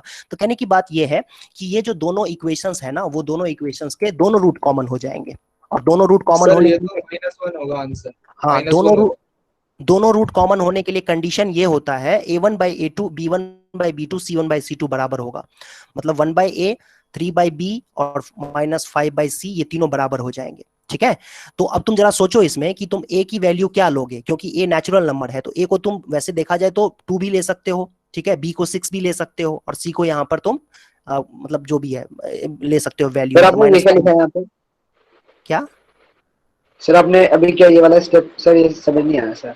दोनों रूट कॉमन है ना, दोनों रूट कॉमन के लिए पढ़ना जाकर के पिछली क्लास में कराया था। दोनों रूट कॉमन होने के लिए कंडीशन ये होता है बोथ रूट्स आर कॉमन। ठीक है, इसके लिए कंडीशन ये होता है a1/a2 is equal to b1/b2 is equal to c1/c2, मतलब कोएफिशिएंट्स का रेशियो सेम होना चाहिए। तो एक्स स्क्वायर का कोएफिशिएंट यहाँ पर 1 है, दूसरे वाले में a है, ये इक्वल होना चाहिए 3/b के, और यही इक्वल होना चाहिए -5/c के। तो तुम इसमें आंसर क्या ले सकते हो? a की वैल्यू तुम चाहो तो 1 ले सकते हो, b की वैल्यू 3 ले सकते हो, और c की वैल्यू -5 ले सकते हो। ठीक है, -5 ले सकते हो, लेकिन इसमें सर सी नेचुरल नंबर है लेकिन हाँ sir c -5 sir c negative नहीं हो सकता। इसमें एक प्रॉब्लम ये आ रही है कि c की वैल्यू -5 ले नहीं सकते हैं, क्योंकि c की वैल्यू क्या है यहाँ पर? नेचुरल नंबर है, c की वैल्यू नेचुरल नंबर है, तो हम इसमें c की वैल्यू -5 नहीं ले सकते हैं, निगेटिव में तो ले ही नहीं सकते हैं। ठीक है, तो इस तरह से हम क्या कहेंगे, a + b + c की मिनिमम वैल्यू फिर क्या होगी? मिनिमम वैल्यू एग्जिस्ट ही नहीं करेगी इस केस में, वो बनाया गया था, सही बात है, नो रियल रूट के लिए बनाया गया। हाँ, तो इसमें क्या कहेंगे, a + b + c की मिनिमम वैल्यू एग्जिस्ट ही नहीं करेगी। ठीक है, इसमें यहाँ पर अगर मैं c यहाँ पर भी c कर देता ना -c, तब आंसर आ जाता, यहाँ पर -c करता तब आंसर आ जाता, फिर यहाँ पर भी -c कर देता तब क्या होता है यहाँ पर? तब इस केस में ये 5 हो जाता, और फिर मिनिमम वैल्यू कितनी हो जाती? 9 हो जाती, a + b + c की मिनिमम वैल्यू। ठीक है, ये थोड़ा सा मिस्टेक हो गया यहाँ पर कि यहाँ पर -5 तो कर दिया, लेकिन यहाँ पर -c नहीं किया मैंने, माइनस यहाँ पर भी c करना था। तो चलो कोई बात नहीं, आई थिंक आइडिया थोड़ा सा वहाँ पे -c करेगी तो फिर c belongs to natural number होगा, वो तो ये नेचुरल थोड़ी होगा। नहीं, तब तो c 5 ले लोगे ना फिर तुम। Okay sir. हाँ ठीक है सर, अगर इसमें मैक्सिमम वैल्यू पूछी जाती तो? मैक्सिमम इनफाइनाइट होगा, मैक्सिमम नहीं पूछा जाएगा, मैक्सिमम वैल्यू इनफाइनाइट हो जाएगा। ठीक है, तो ये क्वेश्चन का आइडिया अलग गया होगा। वैसे क्वेश्चन में थोड़ी सी एरर ये हो गई कि ये रियल रूट था ही नहीं पहले वाले केस में, तो रियल रूट नहीं था, उसके हिसाब से बनाया गया क्वेश्चन था, बट कोई बात नहीं, आइडिया लग गया होगा कि किस तरीके से क्वेश्चन पूछा जा सकता है। चलो एक काम इसकी मिनिमम करते वैल्यू हैं। क्या होगी? हाँ, इसकी मिनिमम वैल्यू क्या होगी? 9। Minimum value 9। Okay sir. एक मिनट देखो ध्यान से, एक क्वेश्चन दे रहा हूँ जो सही करके मैं देता हूँ इसमें, ठीक है। इफ ये क्वेश्चन करो, जल्दी जल्दी कर लेते हैं इसको, ये मैं कंपनसेट कर रहा हूँ, ये जो मैंने गलत क्वेश्चन दे दिया था एक्चुअली, नॉट रियल रूट वाला क्वेश्चन दे दिया था, उसको मैं कंपनसेट कर रहा हूँ। If x square plus x plus 1 is equal to 0, या ऐसे करते हैं माइनस लिख देते हैं, यहाँ पर फिर से प्लस लिख दिया, minus is 1 equal to 0 and ax square plus bx plus c is equal to 0 has one common root where abc belongs to natural number, then find minimum value of a plus b plus c.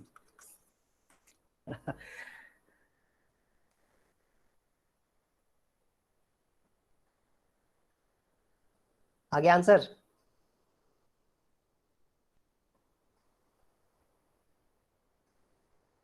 Three होगा answer.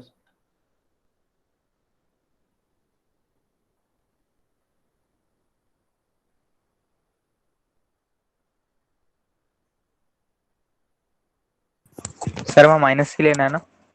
हाँ sir लेकिन आपने plus लिख रखा है। कहाँ पे? Sir दूसरी वाली इक्वेशन को। दूसरे वाली में माइनस ले लो भाई, दूसरे वाली में माइनस ले लो, ये तो बार बार गलती हो रही है, ये -1 या -c लेना पड़ेगा। सर मैंने लिख भी दिया नो एग्जिस्टेंस में तो। सर 3 हो जाएगी इसमें आंसर, नहीं मतलब सेम क्वेश्चन कर दिया इसमें। अब देखो होता क्या है कि इसका दोनों रूट इरेशनल हो, इसके रूट्स क्या क्या होंगे, देखो रूट हो जाएगा इसका ये, तो ऑब्वियसली दोनों रूट इरेशनल है, तो दोनों रूट कॉमन हो जाएगा इसके साथ, और दोनों रूट कॉमन होगा तो एक्चुअली इक्वेशंस आइडेंटिकल हो जाएंगे, ये इक्वेशन और ये इक्वेशन सेम हो जाएगा। मतलब ax square plus bx plus c को क्या लिख सकते हैं इस तरीके से, है ना। चाहो तो तुम इसको ऐसे भी लिख सकते थे, और चाहो तो तुम इसको ऐसे भी लिख सकते थे, लेकिन minimum value a plus b plus c निकालनी है तो तुम्हें उसके लिए नेचुरल नंबर में यही इक्वेशन लेनी होगी, और फिर a प्लस बी प्लस सी की अगर हम बात करें तो a प्लस बी प्लस सी कितना आ जाएगा बेटा, 3 के बराबर आ जाएगा। a प्लस बी प्लस सी कितना आ जाएगा, 3 के इक्वल आ जाएगा। मिनिमम वैल्यू ऑफ यही है। हाँ सर वो बता देंगे सर कैसे हो जाएगा? अरे दोनों रूट जब कॉमन है, कॉमन सेंस लगाओ ना, दोनों रूट अगर कॉमन है तो इक्वेशन सेम नहीं होता है। Yes sir. ये देखो ये बता तो चुका हूं ये कितनी बार, ये इक्वेशन ले लो चाहे ये इक्वेशन ले लो, ठीक है, पॉलिनोमियल ले लो या इक्वेशन ले लो, 3 से मल्टीप्लाई कर दो तो x माइनस 1 x माइनस 2, ये सबके रूट सेम नहीं है। x minus 1 into x minus 2 0 के जो रूट होंगे टाइम्स x, तो फिर वही तो है, इक्वेशन सेम होगा ना, जो जीरो सेम है, जीरोस अगर सेम है, रूट्स अगर सेम है तो इक्वेशन भी सेम ही होगा ना, ठीक है। लेकिन इक्वेशन सेम होगा और साथ ही साथ ये भी कह सकते हैं हम कि अगर मैं इसको किसी कांस्टेंट से मल्टीप्लाई कर दूं तो भी सेम ही रहेगा। मतलब नहीं समझ में आ रहा है तो मैं रुको तो मैं समझा देता हूँ फिर से एक बार। जैसे देखो इस इक्वेशन की बात करें, अगर इसके रूट्स क्या हैं, 3 और -1, सॉरी 3 एंड 3 इसके रूट्स हैं। अगर मैं इस इक्वेशन को 2 से मल्टीप्लाई कर दूंगा तो कोई फर्क थोड़ी पड़ेगा, तब भी रूट्स इसके जो है ना वो 3 और -1 ही रहेंगे। अगर मैं इसको 3 से मल्टीप्लाई कर दूंगा तो रूट थोड़ी ना चेंज होगा, तब भी रूट सेम ही रहेंगे, अभी भी रूट 3 और -1 ही आएगा, अभी भी रूट 3 और -1 ही आएगा। इस केस में भी 3 और -1 ही आ रहा है, ये बता रहा हूँ, ठीक है। तो अब तुम्हें मिनिमम वैल्यू निकालनी है तो तुम्हें इक्वेशन को सेम रखना पड़ेगा, ठीक है, दो इक्वेशंस को सेम रखना पड़ेगा। अगर कोई इक्वेशन है जिसके roots x square minus 2x minus 3 is equal to 0 के कुछ रूट है अल्फा बीटा, और एक इक्वेशन है ax square plus bx plus c is equal to 0, इसके भी रूट्स हैं अल्फा बीटा, तो भाई ये इक्वेशन और ये इक्वेशन दोनों सेम इक्वेशन हो जाएंगे, ठीक है। लेकिन सेम के साथ साथ और भी कुछ हो सकता है। मिनिमम वैल्यू के लिए हमें a को 1 लेना पड़ेगा, b को -2 लेना पड़ेगा, c के लिए को यहाँ पर -3, जैसा कि इस क्वेश्चन में था। आई होप समझ में आया होगा, सोचना नहीं है। यस सर आ गया। ओके अब मैथ करते हैं बेटा। मैथ का हम लोगों ने मेंटल ये वर्बल कर लिया था, नॉन वर्बल आज करते हैं, थोड़ा सा देखते हैं।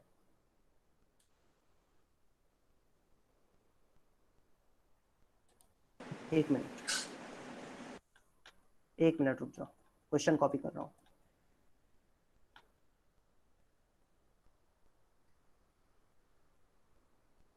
देखते हैं तुम लोगों को कितना ये समझ में आता है।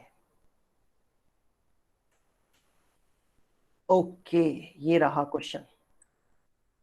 इसको कहते हैं नॉन वर्बल, ठीक है, जिसमें फिगर बना रहता है ना, फिगर्स बना। मॉड्यूल कब तक आ जाएगा? मॉड्यूल कब तक? मॉड्यूल मिला नहीं है अभी तक। नो सर, वर्बल का मिला था। अच्छा, नॉन वर्बल का भी आज मैं बोल देता हूँ। नॉन वर्बल सर 2 आएगा। Sir second answer second answer 2 होगा। है। सेकंड पार्ट सर सेकंड है। Yes sir. कैसे आया? सेकंड सर है। सेकंड है सर, जो मिडिल वाली एरो है वो बढ़ जाएगी। वो 45 से सर वो लेफ्ट टू राइट मिडिल वाली एरो मूव कर रही है। ओके ओके ओके, समझ में आ गया, समझ में आ गया। क्लॉकवाइज जा रही है। रुक जाओ एक मिनट, ऐसे रैंडमली एक क्वेश्चन और लेता हूँ मैं। एनटीएससी से लेते हैं ना, एनटीएससी एग्जाम में जो आया हुआ क्वेश्चन है वो ले लेते हैं, देखते हैं कितने बच्चे कर पाते हैं। ये रहा क्वेश्चन।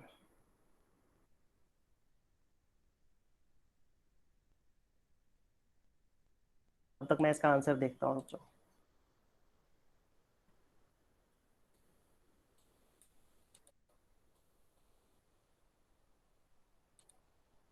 सर वापस से वही आ गया पहला क्वेश्चन वही आ गया। ओहो पहला क्वेश्चन।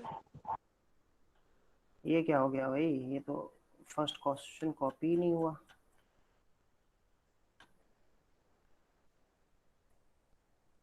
रुको एक सेकंड।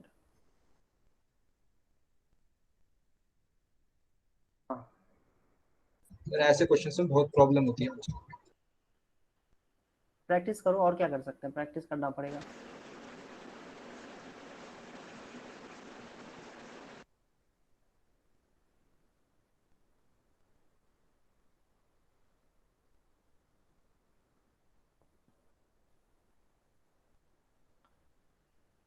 इसके 15 क्वेश्चन, लगभग 10 से 15 क्वेश्चन आते हैं बेटा एनटीएससी में। 10 से 15, हाँ 10 से 15 मान के चलो तुम। ऐसे फिगर वाले क्वेश्चन आएंगे।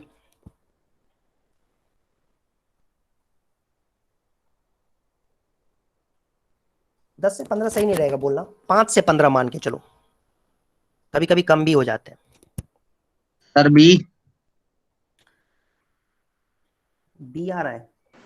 सर बी हो सकता है। D second. सोच के बताओ। बी और डी में से कोई होगा। ये सर बी ही होगा सर, बिकॉज सर वो जो बी दो ही होगा। सर वो इक्वल टू जो है ना, वो इक्वल टू अपनी साइड्स चेंज रहा है।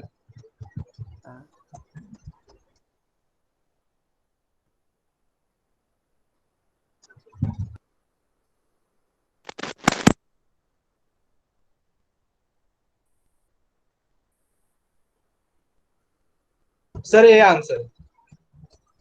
सोच के बताओ। यस सर, अब ये आंसर है, क्योंकि सर पहले इक्वल टू बीच में था, उसके बाद वो लेफ्ट गया, फिर वो राइट गया, फिर वो अगेन लेफ्ट गया, फिर वो अगेन राइट गया, उसके बाद वो फिर से बीच में आ जाएगा। और जो बीच में वो डंडा सा बना हुआ है ना, वो पहले लेफ्ट की तरफ झुका, फिर वो राइट की तरफ झुका, फिर वो सीधा हो गया, फिर वो लेफ्ट की तरफ झुका, तो फिर से वो राइट की तरफ झुकेगा। तो ये आंसर सही है। ये आंसर सही है। एक मिनट। सबसे पहले तो ये देखो कि ये यहाँ पर था, अब दूसरी बार में क्या हो गया है, वो यहाँ चला आया है। फिर उसके बाद क्या हुआ है, यहाँ चला आया है। फिर उसके बाद क्या हुआ, यहाँ पर आने की बजाय यहाँ चला आया। ओके जी। और फिर उसके बाद ये कैसे मूव कर रहा है ये नहीं पता चल रहा है। यस सर, वो कंफ्यूज हो डंडा पहले लेफ्ट फिर राइट, सर कंफ्यूजन हो रहा है बहुत। फिर लेफ्ट फिर राइट फिर बीच में। सर डंडा लेफ्ट में confusion हो रहा है। लग रहा है। सर डंडा सही से लेफ्ट मूव में नहीं टेढ़ा। कर रहा है, ये सही से सर मूव सर लग नहीं रहा है सही। सर बी भी लग रहा है, ए भी लग रहा है। अरे नहीं, ये क्वेश्चन ही मुझे लगता है फिगर बनाने में कुछ मिस्टेक कर दी है। सर सबसे ऊपर है, फिर सर मिडिल बी और में, मी फिर ए में से ही नीचे, होगा। फिर ऊपर, फिर मिडिल। जो डंडा है वो सर जो आपको उसका नीचे वाला पार्ट है वो एक सुनो बार सुनो इससे सुनो, जा रहे हैं। एक मिनट, ये क्वेश्चन करो तब तक मैं उसको सोचता हूँ, ठीक है? ये क्वेश्चन करो थर्ड नंबर, तब तक मैं उसको सोचता हूँ। थर्ड करो, थर्ड। सर ए पार्ट है सर, मुझे आ गया समझ में।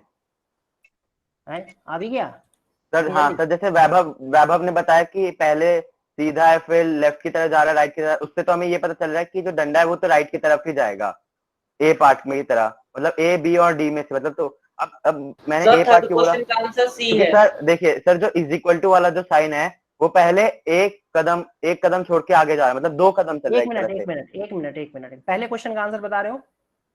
हाँ सर पहले हाँ क्वेश्चन का। फिर से बोलो, फिर से बोलो, चलो फिर से बोलो। सर जैसे वैभव ने बताया था पहले क्वेश्चन में कि पहले हाँ। जो ड्रमस्टिक टाइप की है वो पहले लेफ्ट सीधी है, फिर लेफ्ट जा रही है, फिर राइट जा रही है, फिर सीधी है, फिर लेफ्ट है, तो और फिर राइट जाएगी। सीधी है लेफ्ट राइट, सीधी लेफ्ट राइट, तो राइट हो जाएगा। अब sir is equal to sign पे आते हैं, तो इज इक्वल टू साइन पहले 2 कदम आगे जा रहा है, फिर अगर 1 और 2 दो मतलब कदम सर आगे कैसे? 2 कदम आगे किधर सर से मैं जाना है? सर जैसे नहीं सर, इस तरफ से लेफ्ट हैंड साइड से, मतलब सर मैं एक कॉर्नर को मान रहा हूँ, एक बीच को मान रहा हूँ और एक फिर कॉर्नर आ जा रहा है, मैं ऐसे समझ रहा हूँ। अच्छा ये अच्छा, चालें हैं, तो पहले वो एक कॉर्नर जा रहा है और फिर एक नीचे आ जा रहा है मिडल में, तो 2 हो गई। अब जो मिडल वाला है वो 3 चल रहा है, एक नीचे फिर एक बीच में, फिर आ जा रहा है इस वाले कॉर्नर पे, फिर वो 4 चल रहा है, फिर वो 5 चल रहा है, तो ऐसे ये 6 चलेगा। हाँ ये लॉजिक सही लग रहा है मुझे, तुम सही कह रहे हो, लेकिन इससे आंसर क्या आ रहा है? सर ए पार्ट। ए पार्ट, ओके। ये रुको, देखो ध्यान से, हाँ ये सही लॉजिक लग रहा है। ये जो इक्वल वाला साइन है ना, ये इक्वल वाला साइन, यहाँ पर ये प्लेसेस हैं, देखो थर्ड प्रॉब्लम का ये जो डॉट डॉट है ना, ये डॉट डॉट एक्चुअली प्लेसेस है जहां पर ये मूव करेंगे, यहाँ पर जाना चाहिए इनको, और एक प्लेस तो अपने आप में खुद है, मतलब देखा जाए तो ये 3 2 5 3 8 प्लेसेस हैं, ठीक है? तो जैसे देखो, अगर ये 8 प्लेसेस दिख गए सबको, एक तो कॉर्नर, फिर मिडिल, फिर कॉर्नर, फिर मिडिल, फिर कॉर्नर, फिर मिडिल, फिर कॉर्नर, इस तरीके से। ओके, अब देखो इसमें कि ये कैसे मूव कर रहा है। ये मूव इस तरीके से कर रहा है कि ये यहाँ से एक प्लेस, फिर 2 प्लेस मूव किया, फिर यहाँ से 1 प्लेस, 2 प्लेस, 3 प्लेस मूव किया, फिर इसके बाद 3 से कहाँ जाना चाहिए था इसको?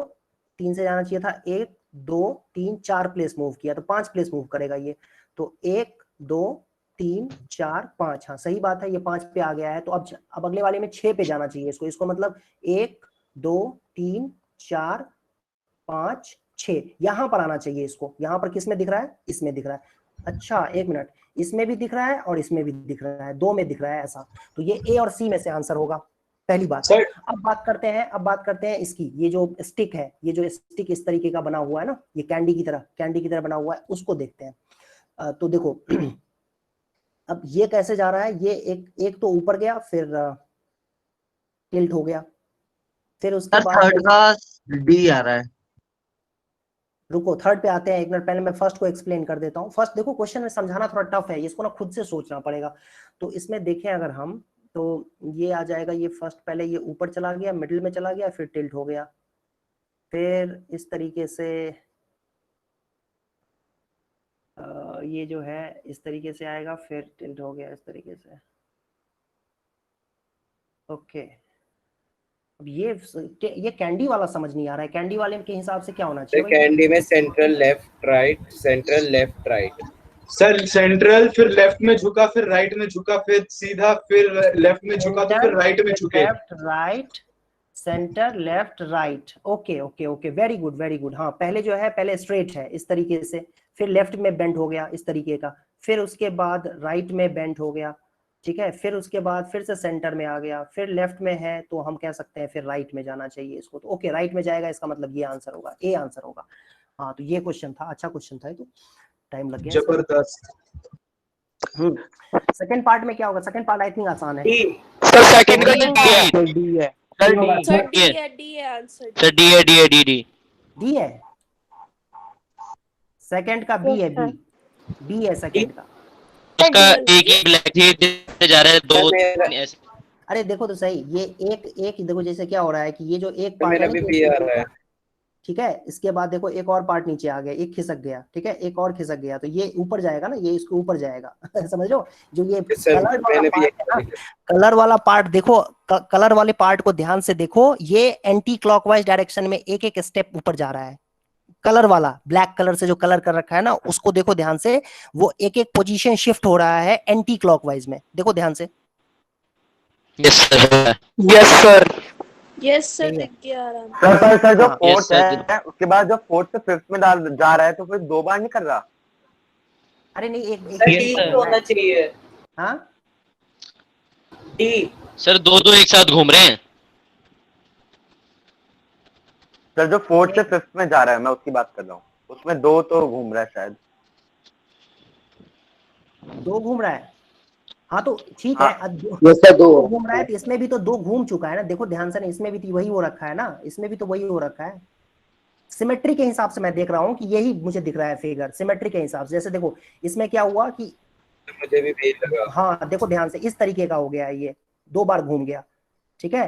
इसके बाद क्या हुआ है, इसके बाद आई थिंक एक बार, सर 2-1 हो रहा है। हाँ 2-1-2, पहले 2 बार फिर 1 बार। बिल्कुल बिल्कुल Yes, उसी sir. तरीके से ये मूव कर रहा है, उसी तरीके से ये घूम रहा है, उसी तरीके से 2 बार 1 बार इस तरीके से ही घूम रहा है। और सिमेट्री के हिसाब से मुझे जो फिगर दिख रहा है वो मैं देख पा रहा हूँ, बी ही आंसर दिख रहा है मुझे। लेकिन जो चौथा फिगर है उसके सर डी होगा उसके सर साथ। चौथे में सर 2 होना चाहिए था, सर 1 हो रहा वैसे है। क्या आंसर है इसका? बी आंसर है, बी। हाँ तो मतलब सही है सर। फिर इसका खाने का बी आंसर दिया हुआ सर है, बी फोर्थ से आंसर। फिफ्थ में 2 मूव सर किया है शायद तो डी फिफ्थ से है। सिक्स्थ में 1 मूव करेगा ना डी से। है, सर डी लग रहा है।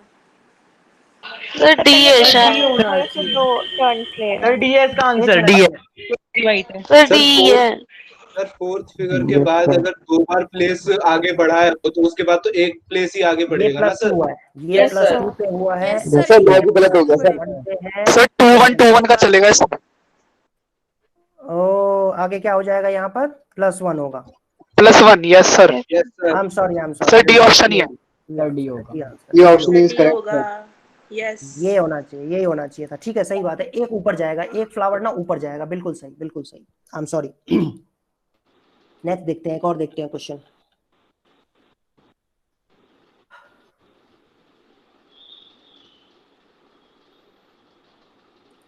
एक मिनट।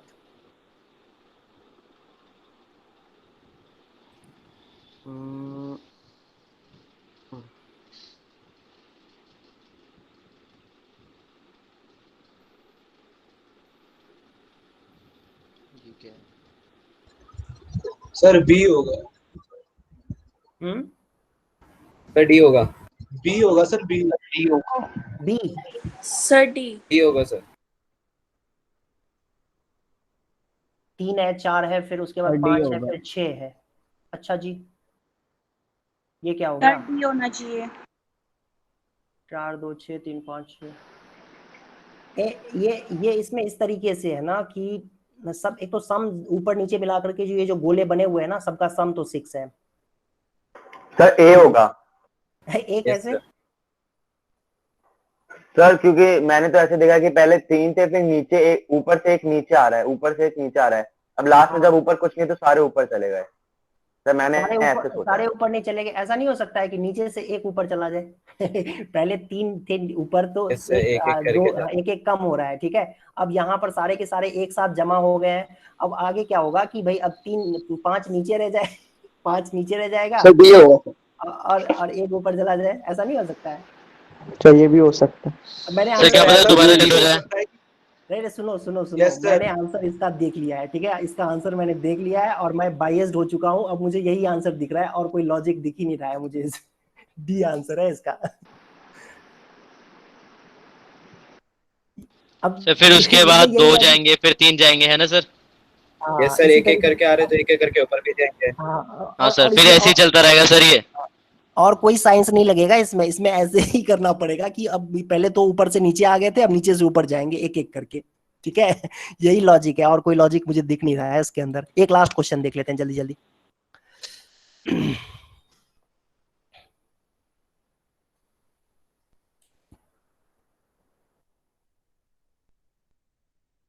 चलो इसको ट्राई करते हैं, देखते हैं क्या आएगा। एक भी नहीं होना चाहिए इसका, तो बड़ा आंसर सिंपल है भाई, डी। क्या कहते सर हैं? डी है सर, डी ऑप्शन है सर, डी ऑप्शन है डी डी सर, डी बहुत आसान था। डी। सर ये बहुत आसान था। ये तो मैंने भी कर दिया, आशीर्वाद है।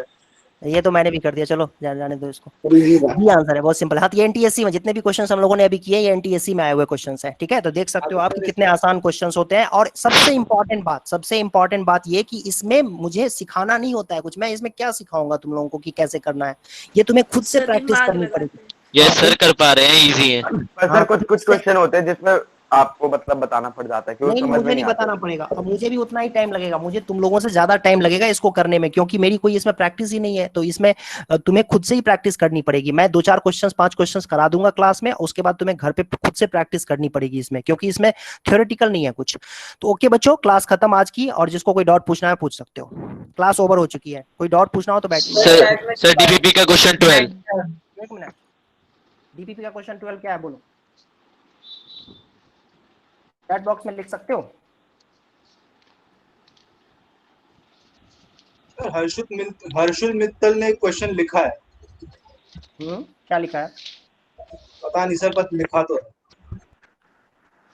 सब लिखा है इसमें।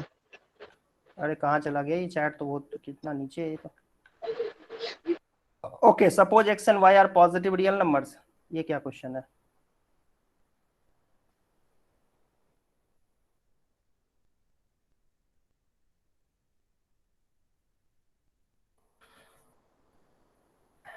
x root x is equal to x root x plus y root y। अच्छा, x root x plus y root y is equal to 183 है, ठीक है। और x root y plus y root x is equal to 182 है। इसमें common है कुछ?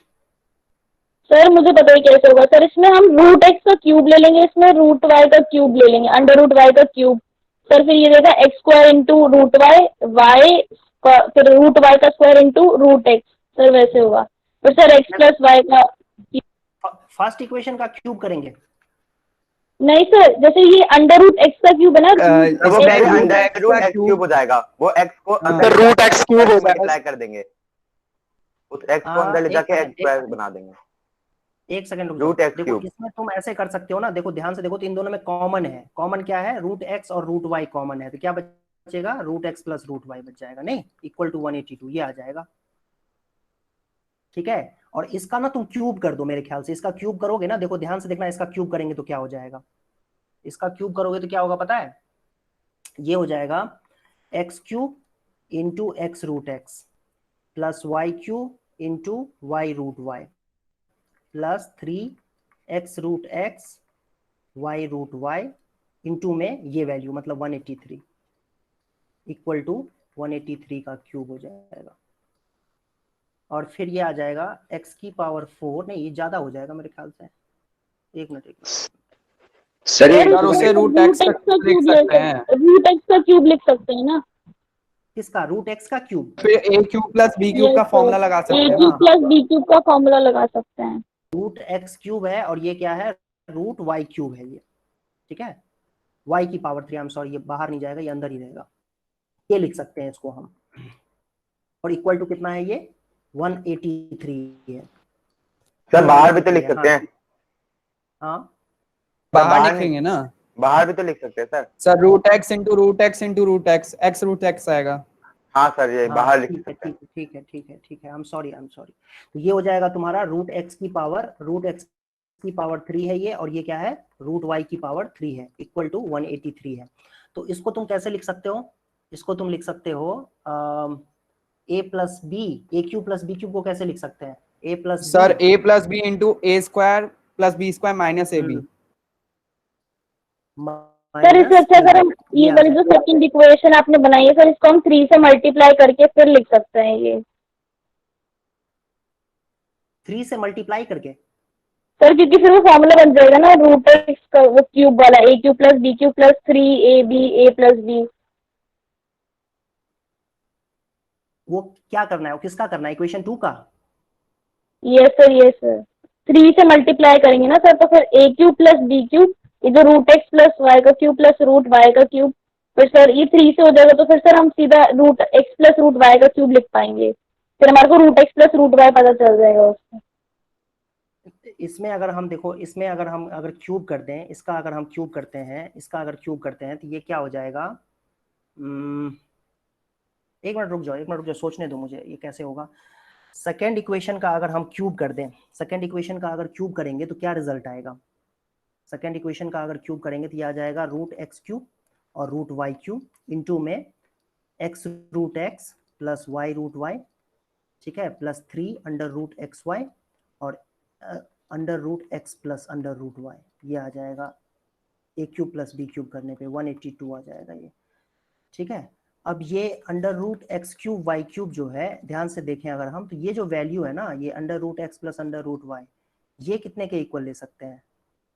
ये हम ले सकते हैं 183 के बराबर, क्योंकि दिया हुआ है ना यहाँ पर 183, और प्लस अगर मैं इसकी बात करूँ 3 रूट एक्स वाई, तो ये 3 इंटू में root x y into under root x plus y, ये 182 के बराबर है, ये इक्वल टू 182 हो जाएगा। देखो ध्यान से, ये इस तरीके से आएगा ये, और फिर ये आ जाएगा under root x cube y cube की वैल्यू हो जाएगी 182 डिवाइडेड बाय 183 प्लस 3 इंटू 182, जो भी आएगा सिंप्लीफाई करके ये आएगी x under root x cube into under root y cube की वैल्यू आएगी। ये हमें निकालना क्या है वैसे? एक्स प्लस वाई की वैल्यू निकालनी है। ओके जी, ठीक है।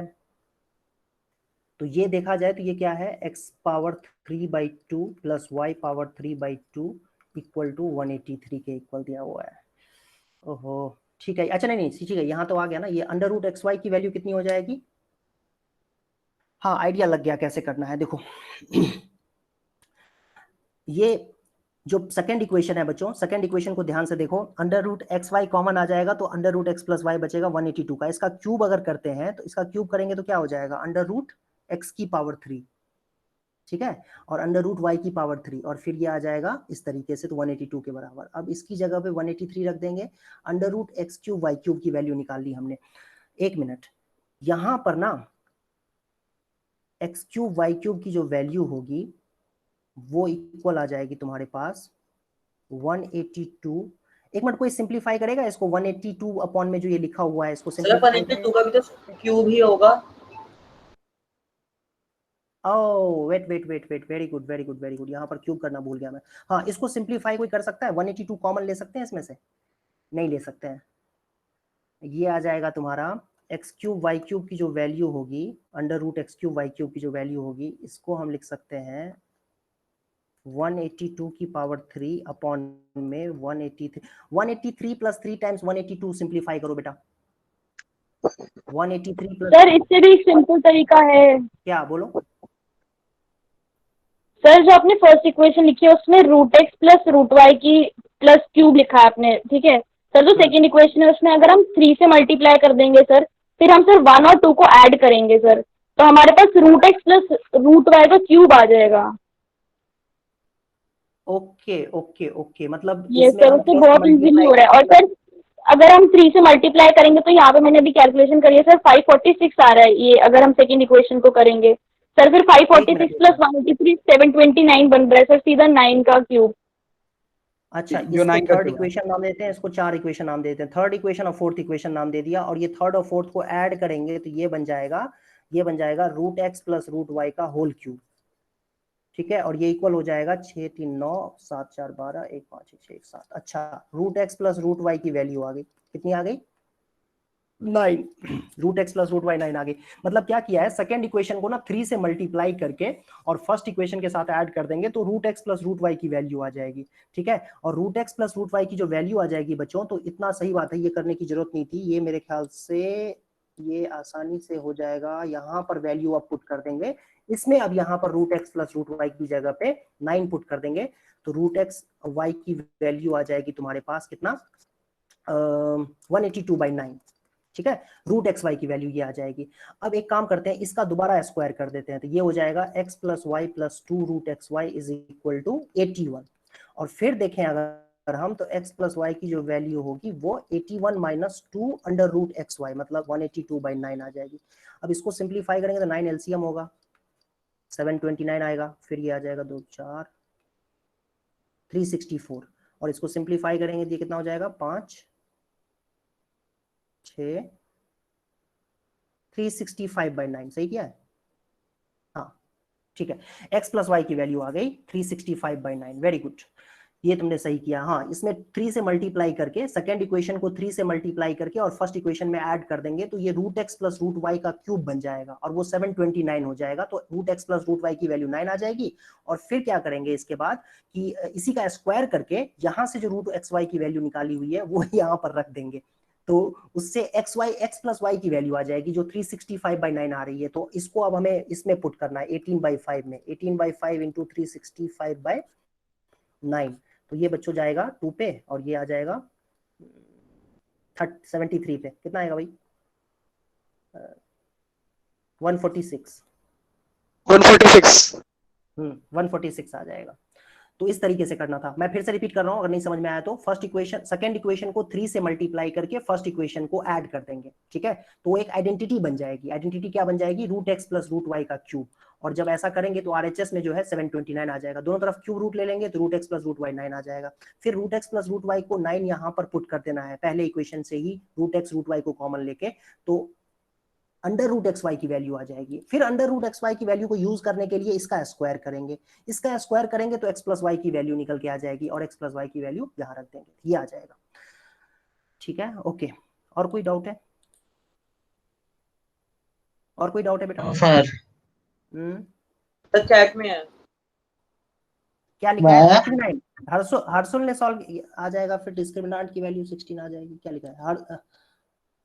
वाह, एक मिनट, ये देखो, आज लगता है काफी टाइम लगेगा। ये रहा क्वेश्चन, ठीक है? यही है ना? क्या है? 3 पावर 9 है? Yes sir. और 3 पावर 12 है? परफेक्ट क्यूब है। तो इसको ना परफेक्ट क्यूब तुम बना दो। कैसे बनाओगे पता है? 3 पावर तुम क्या करो, 5 को 3 पावर 3 इस तरीके से ले लो, a cube plus 3a square b plus 3ab square. नहीं, वेट, ये परफेक्ट क्यूब तुम्हें इसमें बनाना पड़ेगा। परफेक्ट क्यूब बनाने के लिए क्या करो तुम इसमें 3 पावर 3 का पावर 3 ले लो, 3 पावर 4 की पावर 3 ले लो, फिर 3 की पावर 3 इंटू 3 पावर 3 का स्क्वायर इंटू 3 पावर 4। तो कितना आ जाएगा भाई? 6 4 10 1 11 हो जाएगा ये। नहीं, यहाँ पर 4 ले लो, 4 2 जा 8 1 9 और 3। हाँ ठीक है, अब सही आ गया। 3a स्क्वायर b सर वो 3 की पावर 5 का क्यूब नहीं होगा? बता रहा हूँ, एक मिनट। 3 पावर 15 को 3 पावर 5 का क्यूब लिख दो। हाँ, एक मिनट रुक जाओ बेटा, एक मिनट रुक जाओ, करने तो दो। 3 पावर 4 की पावर 3 की पावर 5 की पावर अगर 3 ले लेते हैं तो ये क्या हो जाएगा? 3 इंटू 3 की पावर 3 का स्क्वायर 3a स्क्वायर b। 6 5 11 1 12। हाँ बिल्कुल सही, वेरी गुड। अब आ गया और प्लस 3 इंटू 3 की पावर 3 इंटू में 3 की पावर 5 का स्क्वायर। देखो ध्यान से देखो, अगर मैं इसको रीअरेंज करके इस तरीके से लिखता हूँ ना तो ये 3 पावर 9 होगा, तो ये 3 पावर 9 यहाँ पर भी है। 3 पावर 15 होगा, 3 पावर 15 यहाँ पर भी है, देख सकते हो आप। और इसको सिंप्लीफाई करोगे ना, इसको सिंप्लीफाई करोगे, ये जो 3 इंटू 3 पावर 3 का स्क्वायर इंटू 3 पावर 5, तो ये आ जाएगा 3 2 जा 6 5 11 1 12, ये आ जाएगा ये टर्म। तो बचा हुआ परफेक्ट क्यूब बनाने के लिए यही बच गया। तो और यही तुम्हारा इक्वल होना चाहिए 3 पावर n के। तो n की वैल्यू अगर कंपेयर करेंगे ना बेटा, देखो क्या आ जाएगा, 5 2 जा 10 3 13 140 14 हो जाएगी। n की वैल्यू 14 लोगे ना तो वो परफेक्ट क्यूब बन जाएगा। मतलब a cube plus b cube plus 3a square b plus 3ab square वाली आइडेंटिटी यूज हो जाएगी। तो n की वैल्यू 14 होगी यहाँ से। और तरीका, एक और तरीका हो सकता है इसमें कि आप कॉमन ले लो, जैसे 3 पावर 9 को कॉमन ले लो और चेक कर लो। 3 पावर 9 को कॉमन लोगे ना तो क्या बच जाएगा? देखो 1 बचेगा, यहाँ पर 3 पावर 3 बचेगा, यहाँ पर 3 पावर 6 बचेगा, फिर 3 पावर n माइनस 1 बचेगा। ठीक है, और फिर 3 पावर n है, ये कितना होगा? देखो n माइनस 9 होगा sir. Sir n minus 9 minus 9 है, 9 n-9। फिर इसको तुम्हें इसको परफेक्ट क्यूब बनाना है, तो अब तुम्हें सोचना पड़ेगा कि ये नंबर कौन सा ऐसा होगा जो परफेक्ट क्यूब बन जाए, तो चेक करना पड़ेगा, वैल्यू पुट करके देखना पड़ेगा।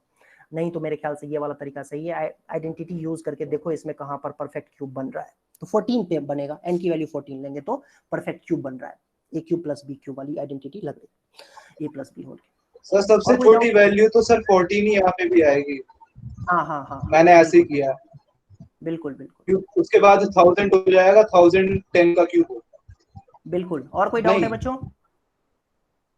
एक मिनट सर ये तो परफेक्ट, सर ये परफेक्ट क्यूब तो सर n का है ना, is a perfect cube for integer n। वो एनटीएससी आर्काइव में था। सर एक मिनट सर, यहाँ पे लिखा हुआ है कि ये पूरा नंबर जो है n इंटीजर का क्यूब है, तो सर फिर n और n तो बराबर होने चाहिए वो दोनों। नहीं, perfect cube for an integer है, ठीक है, perfect cube for integer n है, तो ये 3 पावर n है यहाँ पर, मतलब किसी इंटीजर n के लिए परफेक्ट क्यूब है, तो n की वैल्यू निकालनी। तो सर n की जो पावर 3 की पावर n पे जो n लिखा हुआ है वो n और ये इंटीजर n ये दोनों बराबर नहीं होने चाहिए। अरे n एक इंटीजर है, बस ये बताना चाह रहा है, वो इंटीजर है, n एक इंटीजर है, वो ये कहना चाह रहा है। और वो ये कह रहा है कि ये 3 पावर, ये जो वैल्यू है ना, ये जो वैल्यू दिख रही है तुम्हें 3 power n plus 3 power 12 plus 3 power 15 plus 3 power n, ये एक परफेक्ट क्यूब है और n यहाँ पर एक इंटीजर है, तो n की वैल्यू बताओ क्या होगी। तो n की वैल्यू अगर 14 लेंगे ना तो परफेक्ट क्यूब बन जाएगा। अच्छा सर ठीक है, मेरे को लगा वो n का ही क्यूब है। सर एक डाउट है। ये हाँ यही है ना, सेवरल ह्यूमन। सर ये वाला नहीं है। Yes sir. अरे हाँ, इसको हिट एंड ट्रायल से ही करना पड़ेगा, मतलब लीनियर इक्वेशन बनेगी, इनफाइनाइटली मेनी सॉल्यूशंस होंगे इसमें। There are several human beings and several dogs in a room, 1/10 हाँ सर, इसमें लेकिन हमारे को नेचुरल नंबर लेना पड़ेगा, जो नंबर ऑफ ह्यूमन बीइंग्स है वो सेटिस्फाई करे। हाँ सर, उसके बाद एक लॉ होता है, उस लॉ से करना पड़ेगा इसको। हाँ, हिट एंड ट्रायल से मतलब लीनियर इक्वेशन इन 2 वेरिएबल्स बनेगा, ठीक है, ऐसा क्वेश्चन हम लोग कर चुके हैं, तो एक ही इक्वेशन बनेगा इसमें, ठीक है, और एक इक्वेशन जो बनेगा उसमें तुम्हें सॉल्यूशन, इंटीजर सॉल्यूशन ढूंढना पड़ेगा। हाँ, हिट एंड ट्रायल से ही होगा, मतलब ये हिट एंड ट्रायल बोलो या फिर कहो कि इंटीजर सॉल्यूशन जैसे फाइंड करते हैं वैसे करना होगा। सर हाँ तो जैसे ऑप्शनल एक्सरसाइज है, हमारी मैम ने एक मेथड बताया है, और सर अगर हमें किसी दूसरे मेथड से हम बोर्ड में कर देते तो उस पे मार्क्स तो नहीं कट सकते ना सर? सही तरीका होना चाहिए ना, तरीका सही होना चाहिए, है ना सर? ओके सर, मैं एक बार डाउट सेशन में पूछूंगा क्योंकि वो अगले चैप्टर का है। हाँ, a quadratic equation with integer coefficient has integer root. Sir, is it possible? Yes, it is possible. Quadratic equation with integer coefficient, integral root हो सकते हैं, always true नहीं। हर बार ही नहीं होगा, हर बार ही नहीं होगा। Is it possible? Is it possible? तो हाँ, लेकिन हाँ बिल्कुल बिल्कुल हर एक केस में पॉसिबल नहीं होगा, हर एक केस में पॉसिबल नहीं होगा ये, ठीक है। इंटीजर के लिए देखो कंडीशन क्या होता है, ax square plus bx plus c is equal to 0 के लिए इंटीजर रूट के लिए कंडीशन ये होता है, इंटीजर रूट्स के लिए कंडीशन ये होता है, a की वैल्यू 1 होनी चाहिए एंड bc जो है इंटीजर होनी चाहिए और b square minus 4c perfect square होना चाहिए। ये 3 कंडीशंस होते हैं, ठीक है। इंटीजर रूट के लिए कंडीशन ये होता है कि a square plus bx plus c जो है ना, ये परफेक्ट स्क्वायर, सॉरी a जो है वो 1 के बराबर होना चाहिए, bc इंटीजर होने चाहिए। a अगर 1 के बराबर नहीं है तो ऑब्वियसली a b c में कोई कॉमन फैक्टर होगा, जैसे यहाँ पर ये सेंस नहीं बनता है लिखने का, ठीक है। अगर तुम ये लिख रहे हो तो यहाँ पर a 1 नहीं है, फिर भी ये इंटीजर रूट्स होंगे इसके। उसका रीजन ये है कि क्योंकि 2 2 यहाँ पर कॉमन है सब में से, तो हटा दो पहले। सर लेकिन अगर बोर्ड में आ गया तो? बोर्ड में नहीं आएगा, बोर्ड में आना होता तो बता दिया होता। सर एग्जाम्पलर में था ना, इसलिए कर रहा हूं। नहीं, अच्छा ये क्वेश्चन, ये वाली बात तुम मुझे लगा ये पूछ रहे हो, ये वाला जो मैंने बताया है अभी, ये तुम्हारे बोर्ड में नहीं है, ना ही एनसीईआरटी एग्जाम्पलर में है, ठीक है। ये तो नई बात बताई मैंने, मैं कह रहा हूँ अच्छा तुमने जो क्वेश्चन पूछा है उस क्वेश्चन का तो आंसर बहुत सिंपल है ना। उस क्वेश्चन का तो है कि ऑलवेज ट्रू नहीं होगा वो, ये बिल्कुल सही बात है। तुम कोई एग्जाम्पल ले सकते हो ना इस तरीके से। अगर मैं इसकी बात करूँ x square plus 2x example लेके ही हो रहा है ये, इसमें तुम देखो ध्यान से, ये इंटीजर है, ये इंटीजर है तो ये सारे इंटीजर्स हैं कोएफिशिएंट, तो इसके जो रूट्स होंगे वो पता है तुम्हें कि वो -1 होगा, बिल्कुल सही बात है। -1 कह सकते हैं इसके रूट्स हैं। लेकिन अगर मैं यहीं पर लिख दूं x square plus 2x plus 3 is equal to 0, तो इसके रूट्स रियल ही नहीं है, इंटीजर की बात ही छोड़ो, रियल ही नहीं होंगे। तो समझ में आई बात? Yes sir. Yes sir. और कोई डाउट है किसी को? सर वो जो सेवरल डॉग और सेवरल ह्यूमन बीइंग्स वाला क्वेश्चन था उसमें तो 5 आ रहा है आंसर। तो जो भी आ रहा है आंसर, तुम्हें डाउट है उसमें, मैं बताऊं ये कह रहे हो तुम? नो सर आपने बोला था कि इनफाइनाइटली होगा। तो नेचुरल नंबर लेना है ना। बोला ना मैंने कहा अच्छा उस इक्वेशन के सॉल्यूशन इनफाइनाइटली होंगे। अरे linear equation in two variable के सॉल्यूशंस इनफाइनाइटली ही होते हैं, ठीक है, लेकिन तुम्हें इसमें इंटीजर सॉल्यूशन लेना होगा, मैंने ये कहा था, ठीक है। इसके सॉल्यूशन तो सही बात है इनफाइनाइटली ही होते हैं linear equation in two variables के, लेकिन उसको तुम्हें इंटीजर सॉल्यूशन लेना पड़ेगा।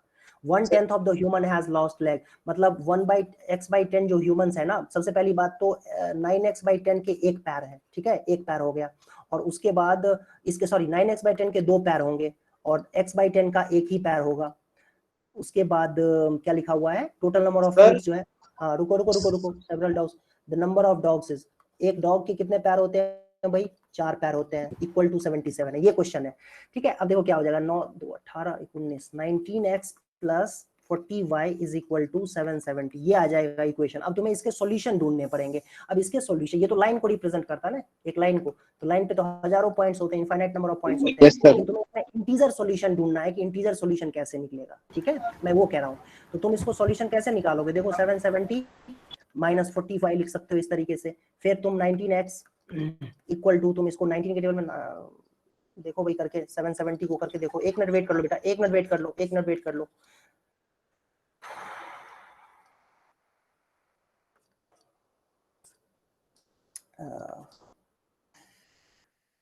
क्या आ जाएगा 19 इंटू 40 प्लस 10, ठीक है, हाँ ये आ जाएगा माइनस 38y माइनस 2y। तो ये दोनों पार्ट, तो ये पार्ट और ये पार्ट तो 19 से डिविजिबल है, मतलब 10 माइनस 2y जो है अपॉन में 19, ये भी इंटीजर होना चाहिए। तो ये इंटीजर होना चाहिए, तो उसके लिए y की वैल्यू क्या लेनी पड़ेगी, y की वैल्यू माइनस में तो ले नहीं सकते हैं, ठीक है, और y की वैल्यू माइनस में नहीं ले सकते हैं, तो 10 माइनस 2y, एक मिनट रुक जाओ, 57 है तो कितना हो जाएगा, प्लस 17y लेना पड़ेगा, प्लस 17y, 10 प्लस 17y 19 से डिविजिबल होना चाहिए, तो y की वैल्यू 1 तो नहीं होगी, 2 होगी क्या, नहीं होगी, 3 होगी क्या, 51 10 61 नहीं होगी, 4 होगी क्या, 68 78 ना, 5 हाँ 5 होगी, y की वैल्यू 5 होगी, y की वैल्यू 5 आएगी, तो उस केस में ये हो जाएगा 95/19 जो है इंटीजर आ जाएगा, तो उस केस में सॉल्यूशन आएगा, तो y की वैल्यू 5 होगी, हाँ बिल्कुल सही। बट ऐसे केसेस भी तो इसमें इनफाइनाइट होंगे जिसमें इंटीजर होंगे, जरूरी नहीं है, ठीक है, जरूरी नहीं है, क्योंकि सबसे पहले तुम्हें ये भी तो देखना है कि सारा जो सम है ना वो 77 ही है, टोटल नंबर ऑफ फीट्स। तो अब तुम मान लो कि तुमने x की वैल्यू निकाल दी 5000, तो सेंस नहीं बनता है ना भाई, 5000 कुत्ते थोड़ी हो सकते हैं, ठीक है, यहाँ पर नंबर ऑफ लेग्स तो 77 ही है, नहीं आएगा, मतलब सॉल्यूशन जो है ना ऐसे ही आएगा, इंटीजर सॉल्यूशन, यूनिक सॉल्यूशन ही होगा। यस सर समझ आ गया वहां पर। हाँ, और कोई डाउट है बेटा किसी को? सर 2 सॉल्यूशन आएंगे इसके, सिर्फ 2 सॉल्यूशन आएंगे, 2 सॉल्यूशन आएगा? यस सर, पक्के बात से कह सकता हूँ मैं, सिर्फ 2 सॉल्यूशन ही आएंगे। क्या क्या सॉल्यूशन है सर? 5 और 30 है, और उसके बाद 45 और 11 है। हाँ तो 30 तो ऐसे ही इग्नोर करेंगे ना, क्योंकि टोटल नंबर ऑफ लेग्स ही जब 77 है तो 30 को तो लेना ही नहीं है। अरे 30 अगर डॉग्स, नंबर ऑफ डॉग्स अगर 30 आ जाएगा तो उसके पैर चाहे 120 हो जाएंगे, 34 जाए 120 हो जाएगा, 120 तो नहीं 45 डॉग नहीं है सर, मैंने एक्स बोला है, 45 एक्स मैंने मैन लिया है। अच्छा, तो y की वैल्यू क्या आ रही है उस केस में? 11। अच्छा 11 पॉसिबल है, हाँ 11 पॉसिबल है। मुझे डाउट लग रहा है, तुम देखना एक बार फिर से चेक करना, मुझे लगता है अगर ऐसा होगा तो फिर या तो ऑप्शन में नहीं होगा वो आंसर, ठीक है। 19 into 45 तो ज्यादा। अब मेरे ख्याल से इस पे फालतू तुम लोग ना जबरदस्ती का दीवार में सिर मार रहे हो, ठीक है, मेरे ख्याल से ये उतना लॉजिकल है नहीं इस पे बहस करना जितना हम लोग सर इसकी सिर्फ एक ही वैल्यू आएगी। हाँ सर इसमें एक क्वेश्चन बनेगी 9 + 2y = 19, जिसका सिर्फ एक ही सॉल्यूशन है 5 y की वैल्यू। हाँ करके देखना, इसमें देखो ये इक्वेशन आ रही है, ठीक है, इस इक्वेशन में ये जो मैंने गोला बना रखा है, ये बॉक्स बना रखा है, इसमें तुम रख के देख लेना, जो भी तुम आंसर निकाल रहे हो इसमें चेक कर लेना कि क्या ये सेटिस्फाई हो रहा है क्या जो तुम बोल रहे हो। y = 5 and x = जो भी है, क्या निकाला था, y = 5 सॉल्यूशन आ रहा है हमारा, और x की वैल्यू आ रही थी 85.5, x की वैल्यू आ रही थी। हाँ सर वैसे भी एनटीएससी का तो हमें तो 4 वैल्यूज दे रखी होगी, हम पुट करके उसी टाइम देख लेंगे। हाँ बिल्कुल बिल्कुल ठीक है। y की वैल्यू 5 आ रही है और x की वैल्यू क्या आई थी भाई, जो निकालना पड़ेगा, निकाल के देख लेना है इसमें तुम लोग, है ना? 30 आई जो सर 30। हाँ उसके अलावा चेक करके देख लेना, सही है तो अच्छी बात है, नहीं है तो फिर कोई बात ही नहीं है, इसमें ज्यादा दिमाग लगाने की जरूरत है ही नहीं। और कोई डाउट है तो बताओ किसी को। सर हाँ बोलो। सर मुझे पूछना था कि सर जो हमने पढ़ा था पॉलिनोमियल्स में सर मैक्सिमम और मिनिमम वैल्यू, तो सर वो उसका वो आपने बताया था सर -b/2 है और b 4ac - b² तो सर ये कैसे हमें पता चला कि ये होगा? अरे ये अब उस क्लास में मैंने बहुत बताया हुआ था, जाके वीडियो देखना उसका, वो थोड़ी एक्सप्लेन करूंगा पूरा, वो पूरा मैंने एक्सप्लेन किया था एक क्लास में, यही बताया था, जाके वीडियो देख लो पहले का होगा वो, उसमें सर डेरिवेशन बताई थी आप। हाँ हाँ देख लेना वहां जाकर के, वो समझ में आ जाएगा तुम्हें, ठीक है। और कैसे आया वो इंपॉर्टेंट थोड़ी है तुम्हारे लिए, तुम उसको रूल अप्लाई करो, मेरे ख्याल से वो ज्यादा बेनिफिशियल है। कैसे आया जानना चाहते हो, इंटरेस्ट है तो फिर जाके वीडियो एक बार देख लेना। और कोई डाउट है बेटा किसी को? सर डीपीपी 24 बता सकते हो? बोलो क्वेश्चन क्या है, क्वेश्चन याद है तो, क्वेश्चन देख पा रहे हो तुम? क्वेश्चन बता सकते हो, क्वेश्चन क्या है? 1 सेकंड सर। और किसी को डाउट है तो पूछ सकते हो, जल्दी जल्दी बताओ कोई डाउट है तो।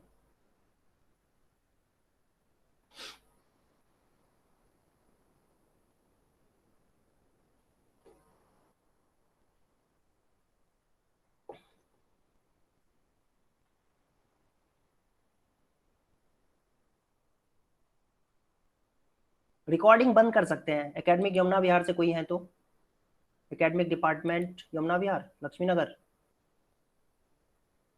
सर लक्ष्मी नगर है। लक्ष्मी नगर है एकेडमिक से, तो एक काम करेंगे, कौन है मैम? एकेडमिक लक्ष्मी नगर से कौन है?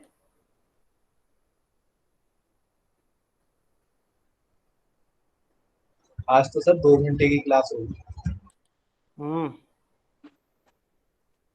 और कोई डाउट है बेटा, बोलो जल्दी से, किसी को डाउट है तो। एकेडमिक लक्ष्मी नगर से कोई है? If A and B can take values 1, 2, 3, 4, then the number of equations of the form ax² plus bx plus 1 equals to 0 having real roots is।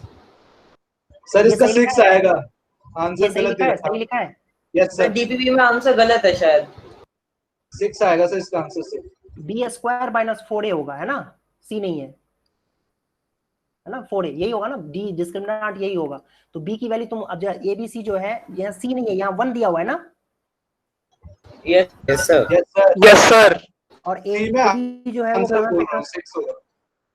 ठीक है, देखो ध्यान से देखो तो, ओके सही बात है। तो b की वैल्यू 4 2 ले सकते हो, b की वैल्यू 2 लोगे ना, और a की वैल्यू क्या लेनी पड़ेगी, इसमें 1 लेनी होगी।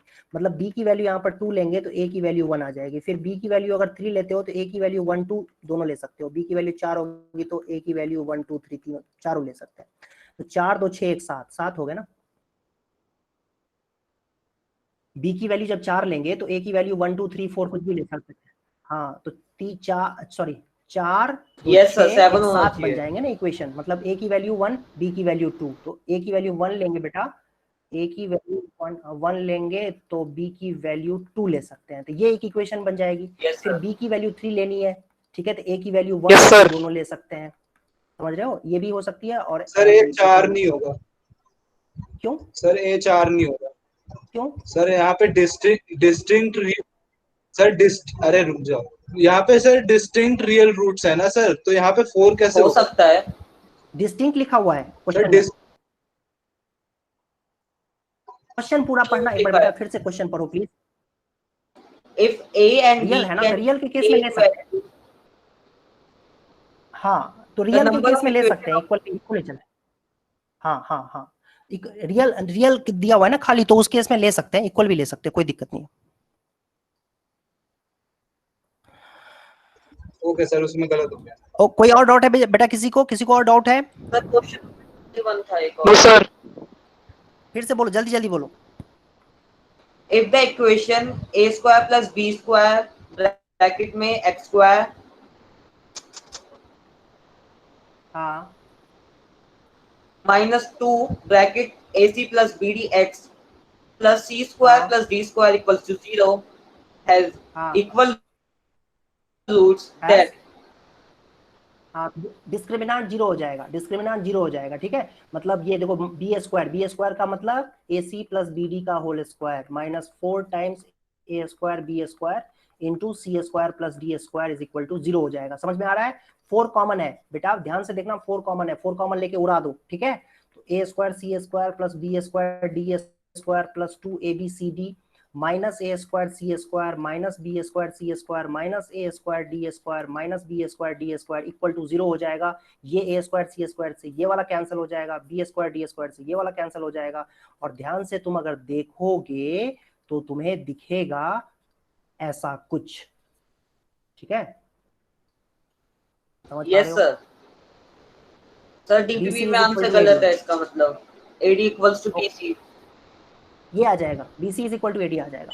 यही यस आंसर सर, है। उसमें हो सकता है डीपीपी में आंसर गलत था। हाँ हो सकता है उसमें आंसर गलत हो, यही आंसर होगा बेटा, यही आंसर होगा। Yes, और कोई डाउट है बेटा? जल्दी बताओ। No sir. बोलो। मिडल में AC की जगह AB था और BD वही था, तो सर या तो क्वेश्चन गलत हो था सकता है, समझ इसमें। में आ गया ना? Yes sir. हो सकता है उल्टा पुल्टा करके लिख दिया हो, तो समझ में आ गया, ऐसे ही करना था। नहीं सर, क्वेश्चन गलत था, वो समझ डिजिट एक गलत डाल दी थी। अच्छा अच्छा अच्छा। और कोई डाउट है किसी को? No sir. No sir. No sir. ठीक है, चलो अगली क्लास में मिलते हैं। Okay bye. Okay sir, good evening sir, bye sir. Thank you sir. Eat sleep repeat sir. Good evening sir.